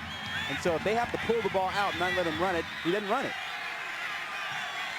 On 2nd and 5.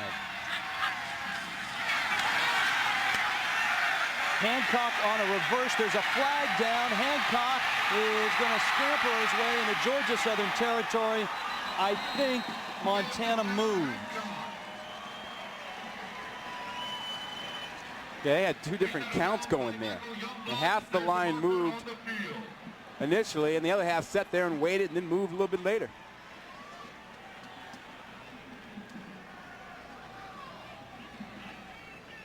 It'll cost Montana a big gain and 5 yards. 33 yards on that reverse. Yeah, you know, that's a big play. I mean, that's 33 yards they don't get, and it's because you're not on the same page. You're going to see him move here. Half the team will start moving, the other half will sit still.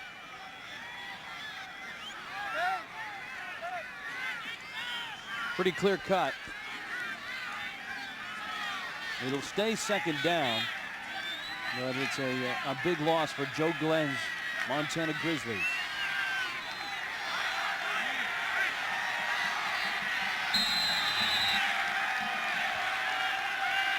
John Edwards, the super sub, in for the injured Drew Miller.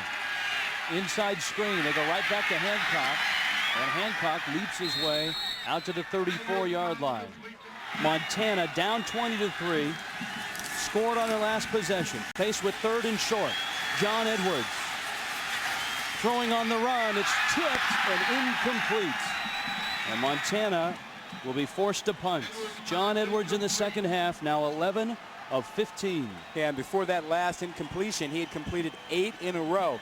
Starting to feel really confident, and he's also got the wind at his back now. So I think in the 4th quarter, you might see him wing it a little bit more. Montana in that pivotal 3rd quarter wind-wise, boy, for them to come out and get a touchdown and not give up any points when they did not have the wind. Whoa, it's a fake. Montana's faked it, and they'll pick up the 1st down and more. Fitzgerald, he'll score! 65 yards! I don't believe it!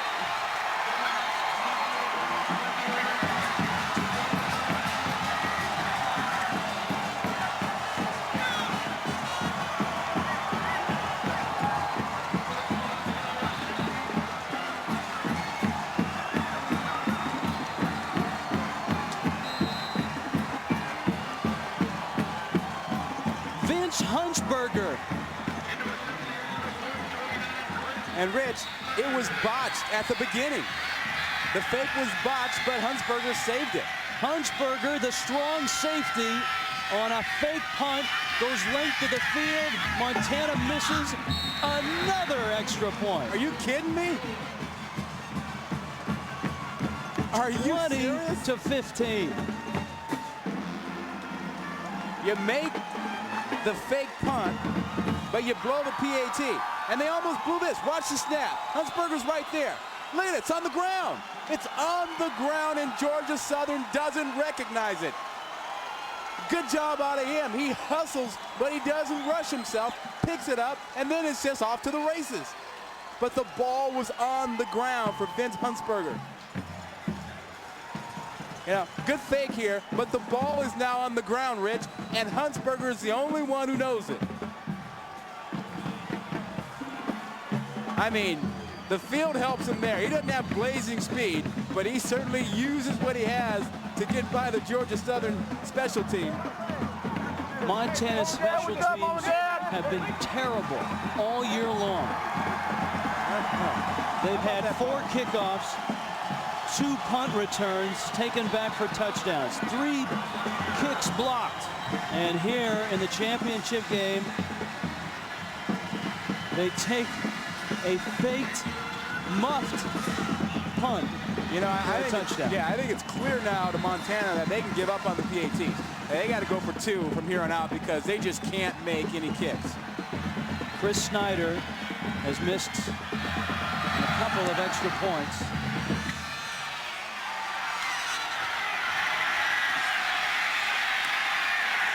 And Montana with a good hit on Weathers on the return. Is this how they drew it up? You know, when they drew it up, it was supposed to be clean. Here's your up guy right there. Here's your guy who's going to fake. Now watch, the ball's going to go to the ground. Oh, yeah, there it is. But, you know, great block in the huge hole. He had a huge lane. He could go anywhere he wanted to go. But the ball was dropped. But he had to make up for it. He did a nice job fielding it, much like a shortstop with a short hop, getting it up and getting it going. And Peterson with the carry to the 26-yard line. Well, guys, we've been trying to explain the lack of really big numbers and output offensively for Adrian Peterson in this game. We found out a few moments ago he's playing with a twisted ankle that is re-aggravated. That was an injury prior to this championship game during the regular season, plus the hyperextended left elbow. He's not close to 100% out there, guys. Yeah, but you're not going to get him out of that ball game, Dave. Revere drops the ball. It's loose. Montana's got it. Can Revere get it back? Montana's got it. Oh, wow.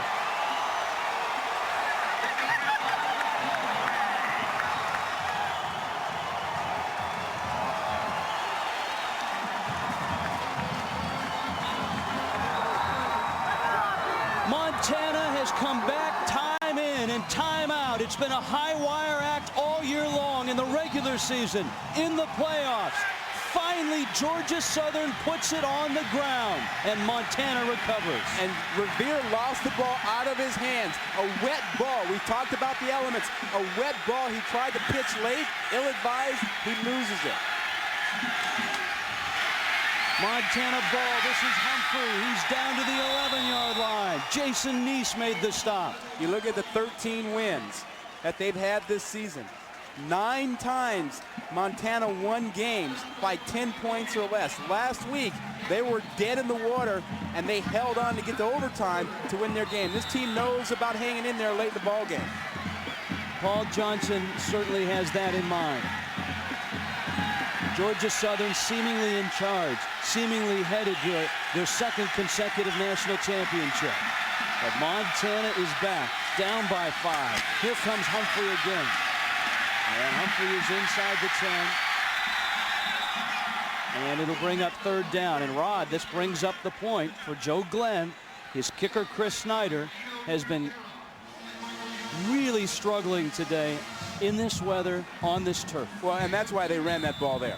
I mean, he's thinking a couple of plays ahead, thinking, I'm not worrying about kicking. We're going to get this thing. We're going to nail it. We're going to keep running it because he doesn't have confidence in his kicker right now, and he shouldn't have confidence after the blown PATs and I believe a blown field goal. So he's right to go ahead and pound it away here.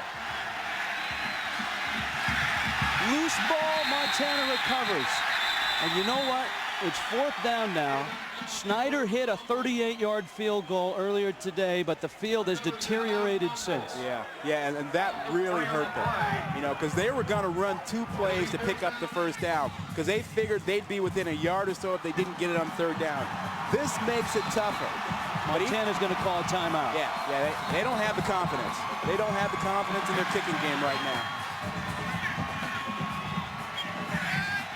The blood is still flowing on the Georgia Southern sideline. Fourth down, 6 for Montana. Sophomore John Edwards in for Drew Miller. Edwards on the move. He's going to keep it. Now throws it. Caught at the 2. First down, Montana. Tanner Hancock.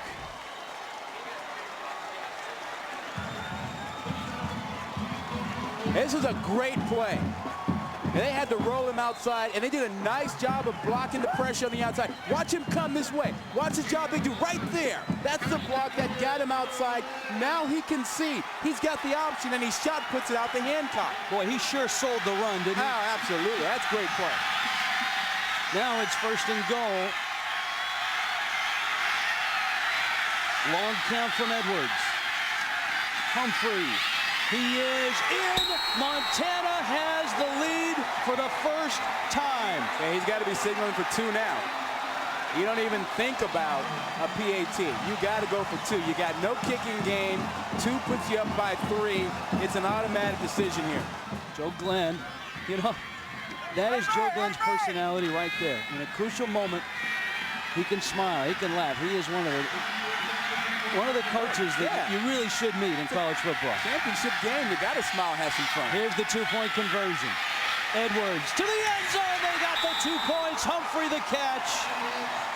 Montana has a 3-point lead. Stunning developments here in Chattanooga. The juggernaut that is Georgia Southern had a 20-3 lead, and believe me, it could have easily been 40-3. But Montana's defense shut them down in the third quarter. Montana got 6 points and 14 quick points here in the fourth. Montana has their first lead of the ball game. And up the sideline for Georgia Southern goes Tom LaRocco. And we go down to Dave Ryan. All right, Rich, we're joined by Montana injured quarterback Drew Miller. First of all, how's the knee? I popped my MCL pretty good. I have to wait for the swelling to go down to see what else is going on in there. Very dramatic on the sideline watching this Grizzly comeback. What are you and John Edwards talking about down here? He just needs to stay poised and keep doing what he's doing. He's doing a great job. The defense is giving us some things. He just needs to take advantage of it. You think you can make this big comeback on these guys? We've been doing it all year, and we talked about gelling together at halftime. And we'll be all right. We're gonna give them everything we got. Get better soon. Adrian Peterson, touchdown, Georgia Southern. Oh man, 57 yards.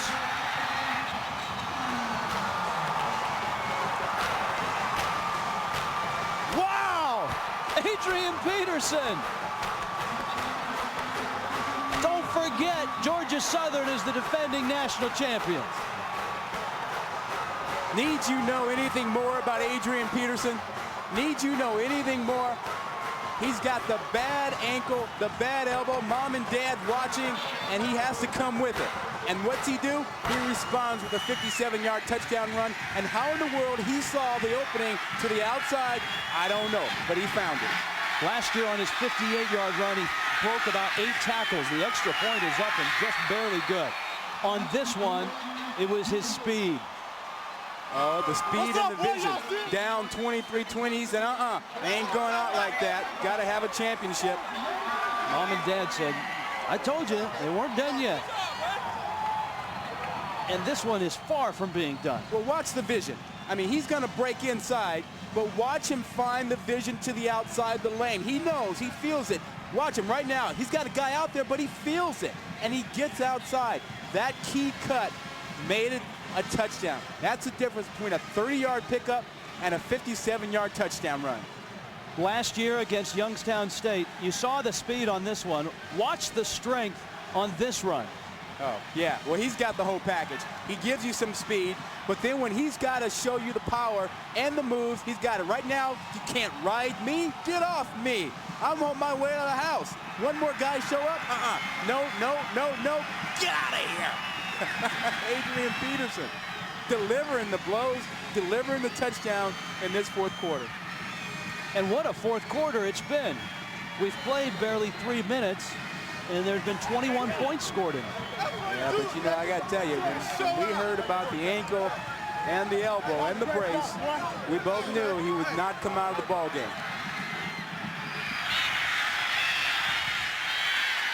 Short kick. It's Molden who had the touchdown catch.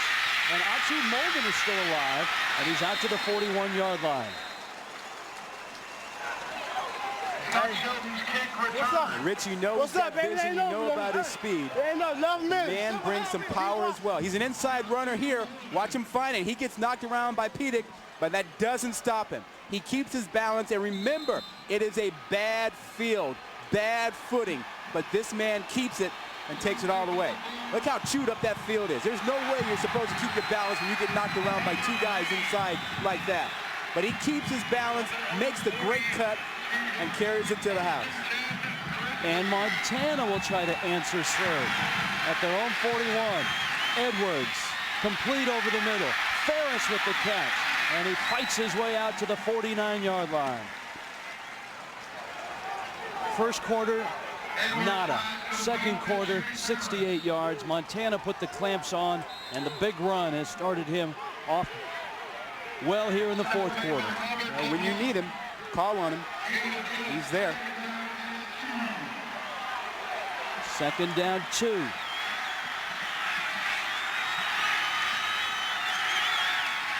Humphrey into Georgia Southern territory. This wild fourth quarter sequence, as Paul Johnson paces the sideline, was all put in motion when Montana tried a fake punt, fumbled it, picked it up, and Vince Huntsberger, a safety, raced length of the field for a touchdown. He went 65 yards. Montana came back, forced a turnover, stuck it in the end zone, and then Peterson answered with a 57-yard jump. And suddenly, in the blink of an eye, it is 27-23. Edwards' throw is tipped and incomplete. Second down and 10. Well, Edwards has throwing lanes. He's facing a 2-deep coverage. 2 safeties splitting the deep part of the field and then 5 guys underneath. Now, when they spread their receivers out, they are finding holes in the zone. He just needs to have the ability to get the ball over the defensive line. He's got receivers open.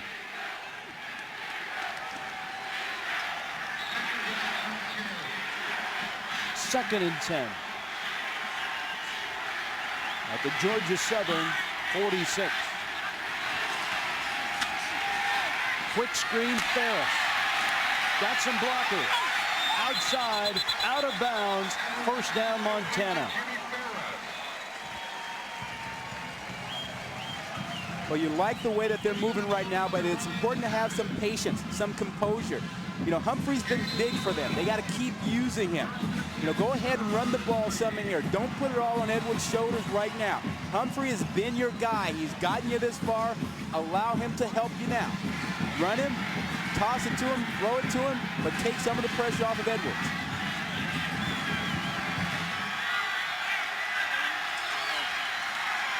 On first and 10, Edwards gonna go deep, man open, can't get it. Ferris was open and Edwards just overthrew him.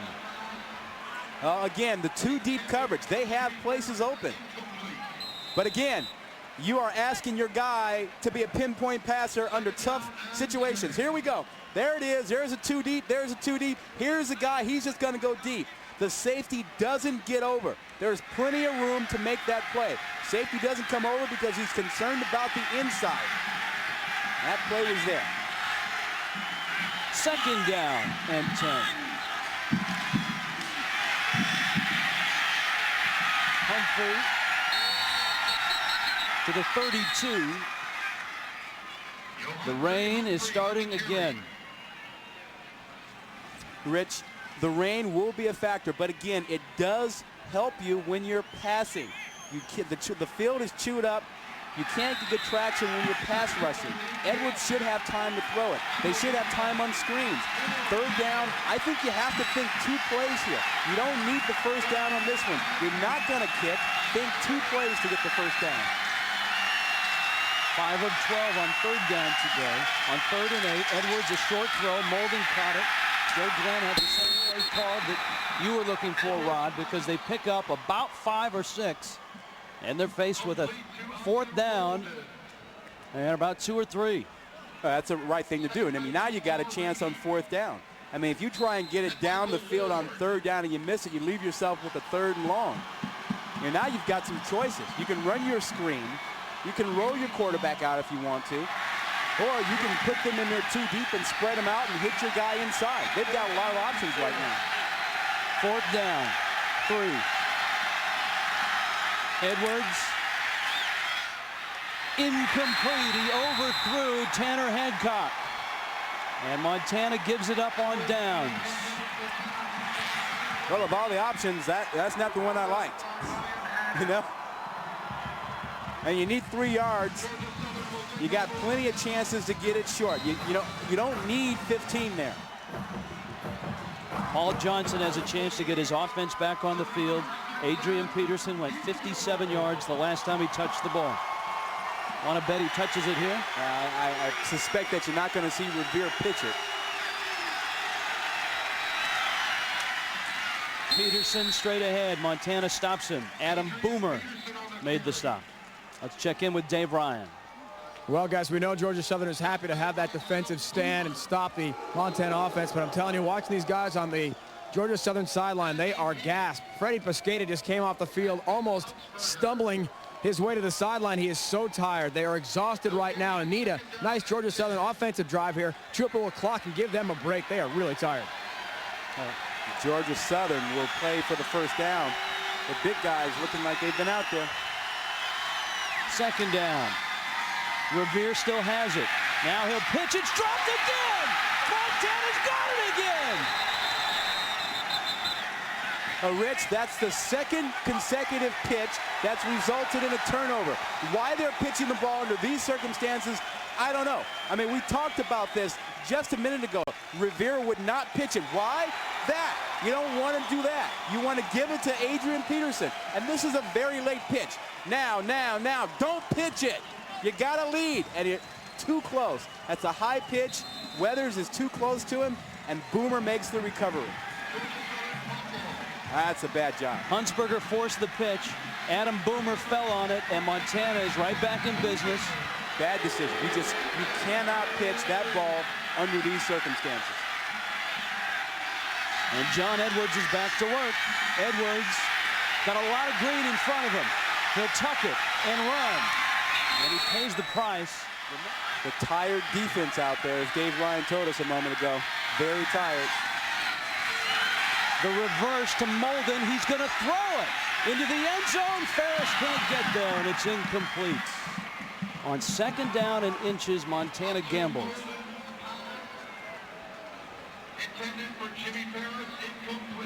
Yeah, this is a trick play they probably saved just for this type of situation. Here's Molden. He's going to be the guy that comes around. And all it is trying to get a guy down deep. But it's Molden that is the key guy here. Watch him here. You want him throwing the ball. He's got his guy out there, but not enough. 3rd down short. Movement and flags and whistles. Montana says it's against Georgia Southern. Georgia Southern says it's against Montana. I thought Georgia Southern jumped. Fleming Williams and his crew, I think, have done a nice job in this game. Excellent job. You talk about the conditions for the players. It's not an easy game to play in, and these conditions are tough for officials as well. They've done a tremendous job being on top of things. Just spotting the ball is an issue. Georgia Southern, the favorite in this game, though the 4th seed, while Montana, the 1 seed. And boy, did Georgia Southern look like the favorite in the first half. And the footing is particularly bad down here, Rich. Both of these men have won national championships. Edwards, quick throw and a catch by John Fitzgerald, the tight end, and he's out of bounds.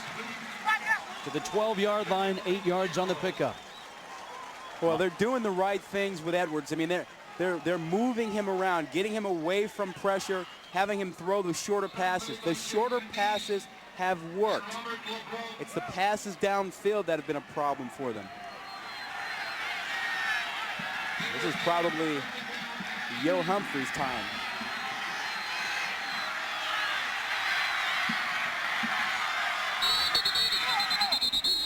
Flags hit the turf before Humphrey can start his run. 2 national championships for the man on the right at the Division II level with Northern Colorado. The man on the left, Paul Johnson, a national championship last year. That'll cost Montana 5 yards.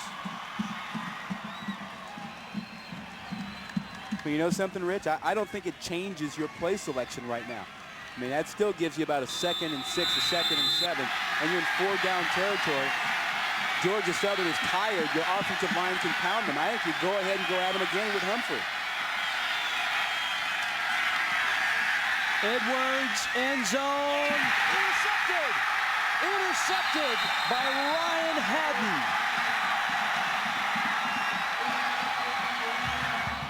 It's no down territory now. Well, they will second guess themselves about that. You got a tired defense out there. You're moving the ball.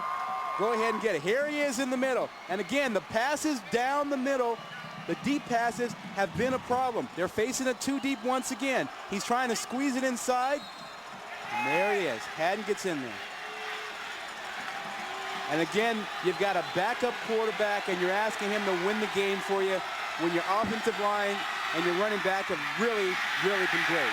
Peterson carries it to the 30, or rather to the 25-yard line. Now, Georgia Southern twice in this option offense have put it on the ground and lost it in the second half. I think there's a pretty good chance that they've told Revere, do not pitch the ball under any circumstances. Injured player will stop the clock. John Edwards, who's had to play in the place of Drew Miller, who was knocked out of this game early. Peterson straight ahead, stood up, stops. Short of the first down. It'll be 3rd down and 2. Tyler Martin, the senior out of Olympia, Washington, made the stop. Now, I know that there's a chance that Revere will keep the ball on the option and run it himself, but I see no reason to do anything other than get it to Adrian Peterson. I mean, you know he's going to take care of the football. He might bust one for you. He may get you the first down, but at least you have the security of knowing that Adrian Peterson can take care of the football. 3rd and 3. Has he played some football today or what? He's got pad marks, helmet marks all over his jersey. 144 yards and 22 carries. Timeout. Georgia Southern. Now the Eagles faced with 3rd down and 3. Movement and flags well before the snap, and Revere was just settling in behind center. They're pointing at Georgia Southern. Well, the one official has procedure. And you're right, Rod.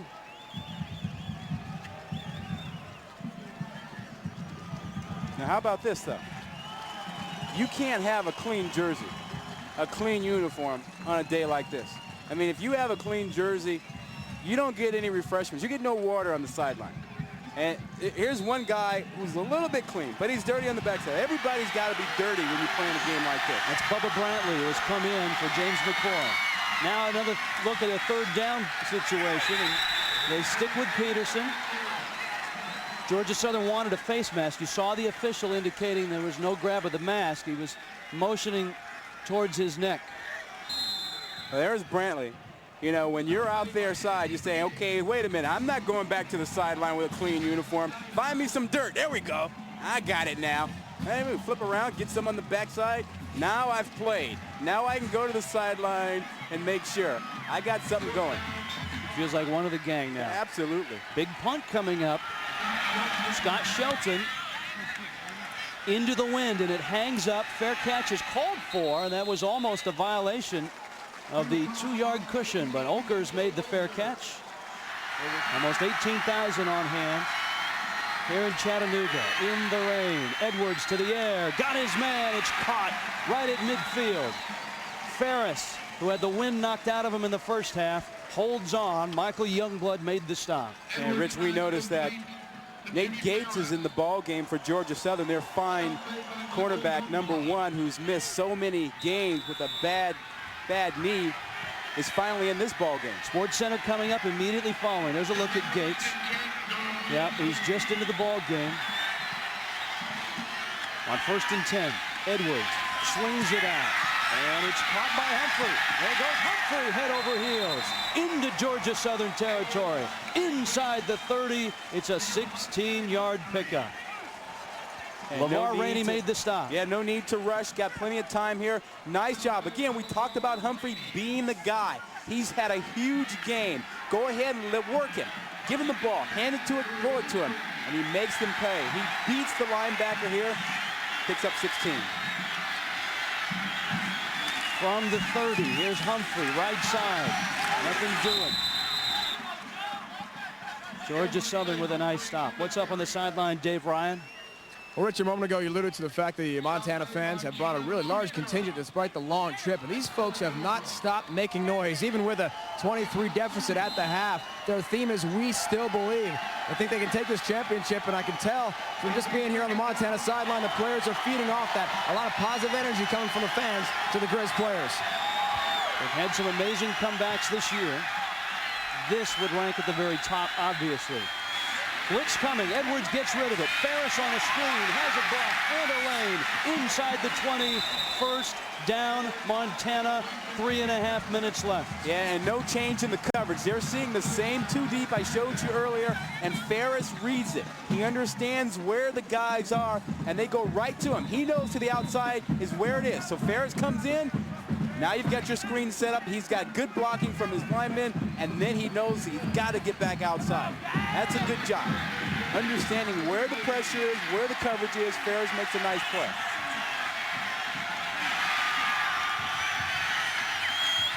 Humphrey bounces outside to the 15. It's a gain of 3. Montana seems so far from this ball game as we started the second half. And now they're 15 yards from the end zone and a possible national championship. Well, and there are 2 guys who've been making plays for them. Humphrey and Ferris. Humphrey is a guy that you have to believe they will count on down here. He gets it on the draw, and Humphrey straight ahead to the 12. 3rd down. Clock continues to melt. 2 timeouts for Montana, 2 timeouts for Georgia Southern. If you're Joe Glenn on the sideline, you're thinking, okay, I got a couple plays to get me a championship. Who do I count on? Where do I go? We got 2 plays to pick up a first down, maybe a touchdown. I'm believing in my line. I'm believing in Humphrey. 3rd down. Edwards, inside screen, caught by Hancock, but he's in trouble, and he's dropped. He'll lose 2 yards, and Montana needs to stop the clock.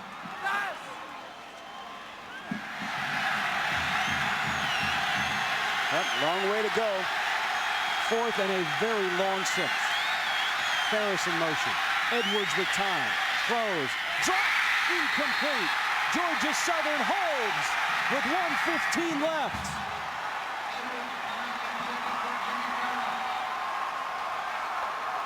Joe Scott with a hit.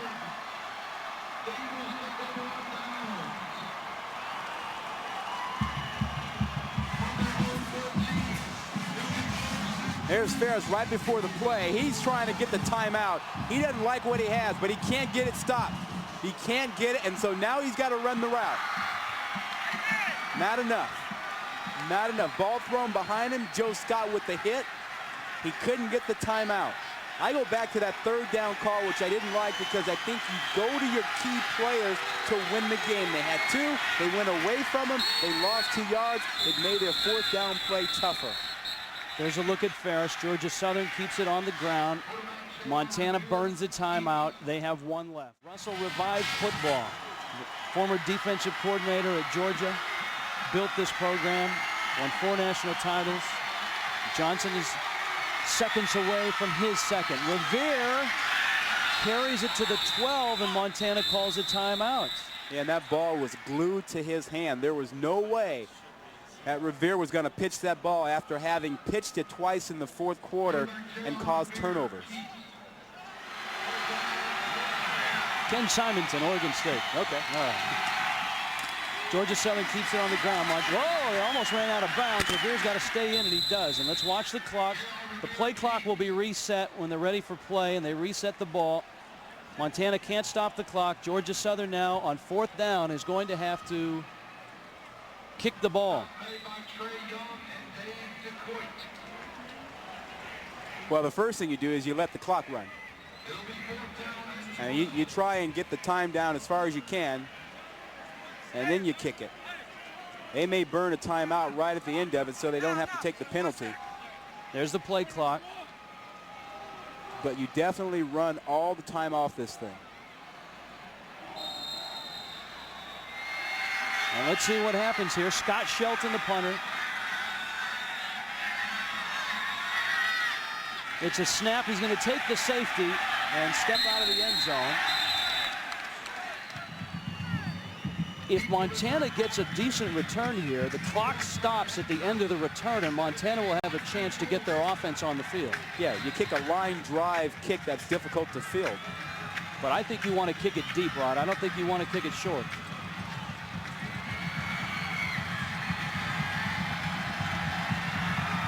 "15 seconds left. Rob Baronis will do the kickoff. Not too deep and not too short. Trying to get outside is Hancock, and he gets out of bounds right at midfield. Montana has 11 seconds left. If they complete a pass, it's got to be for a first down or by the sidelines.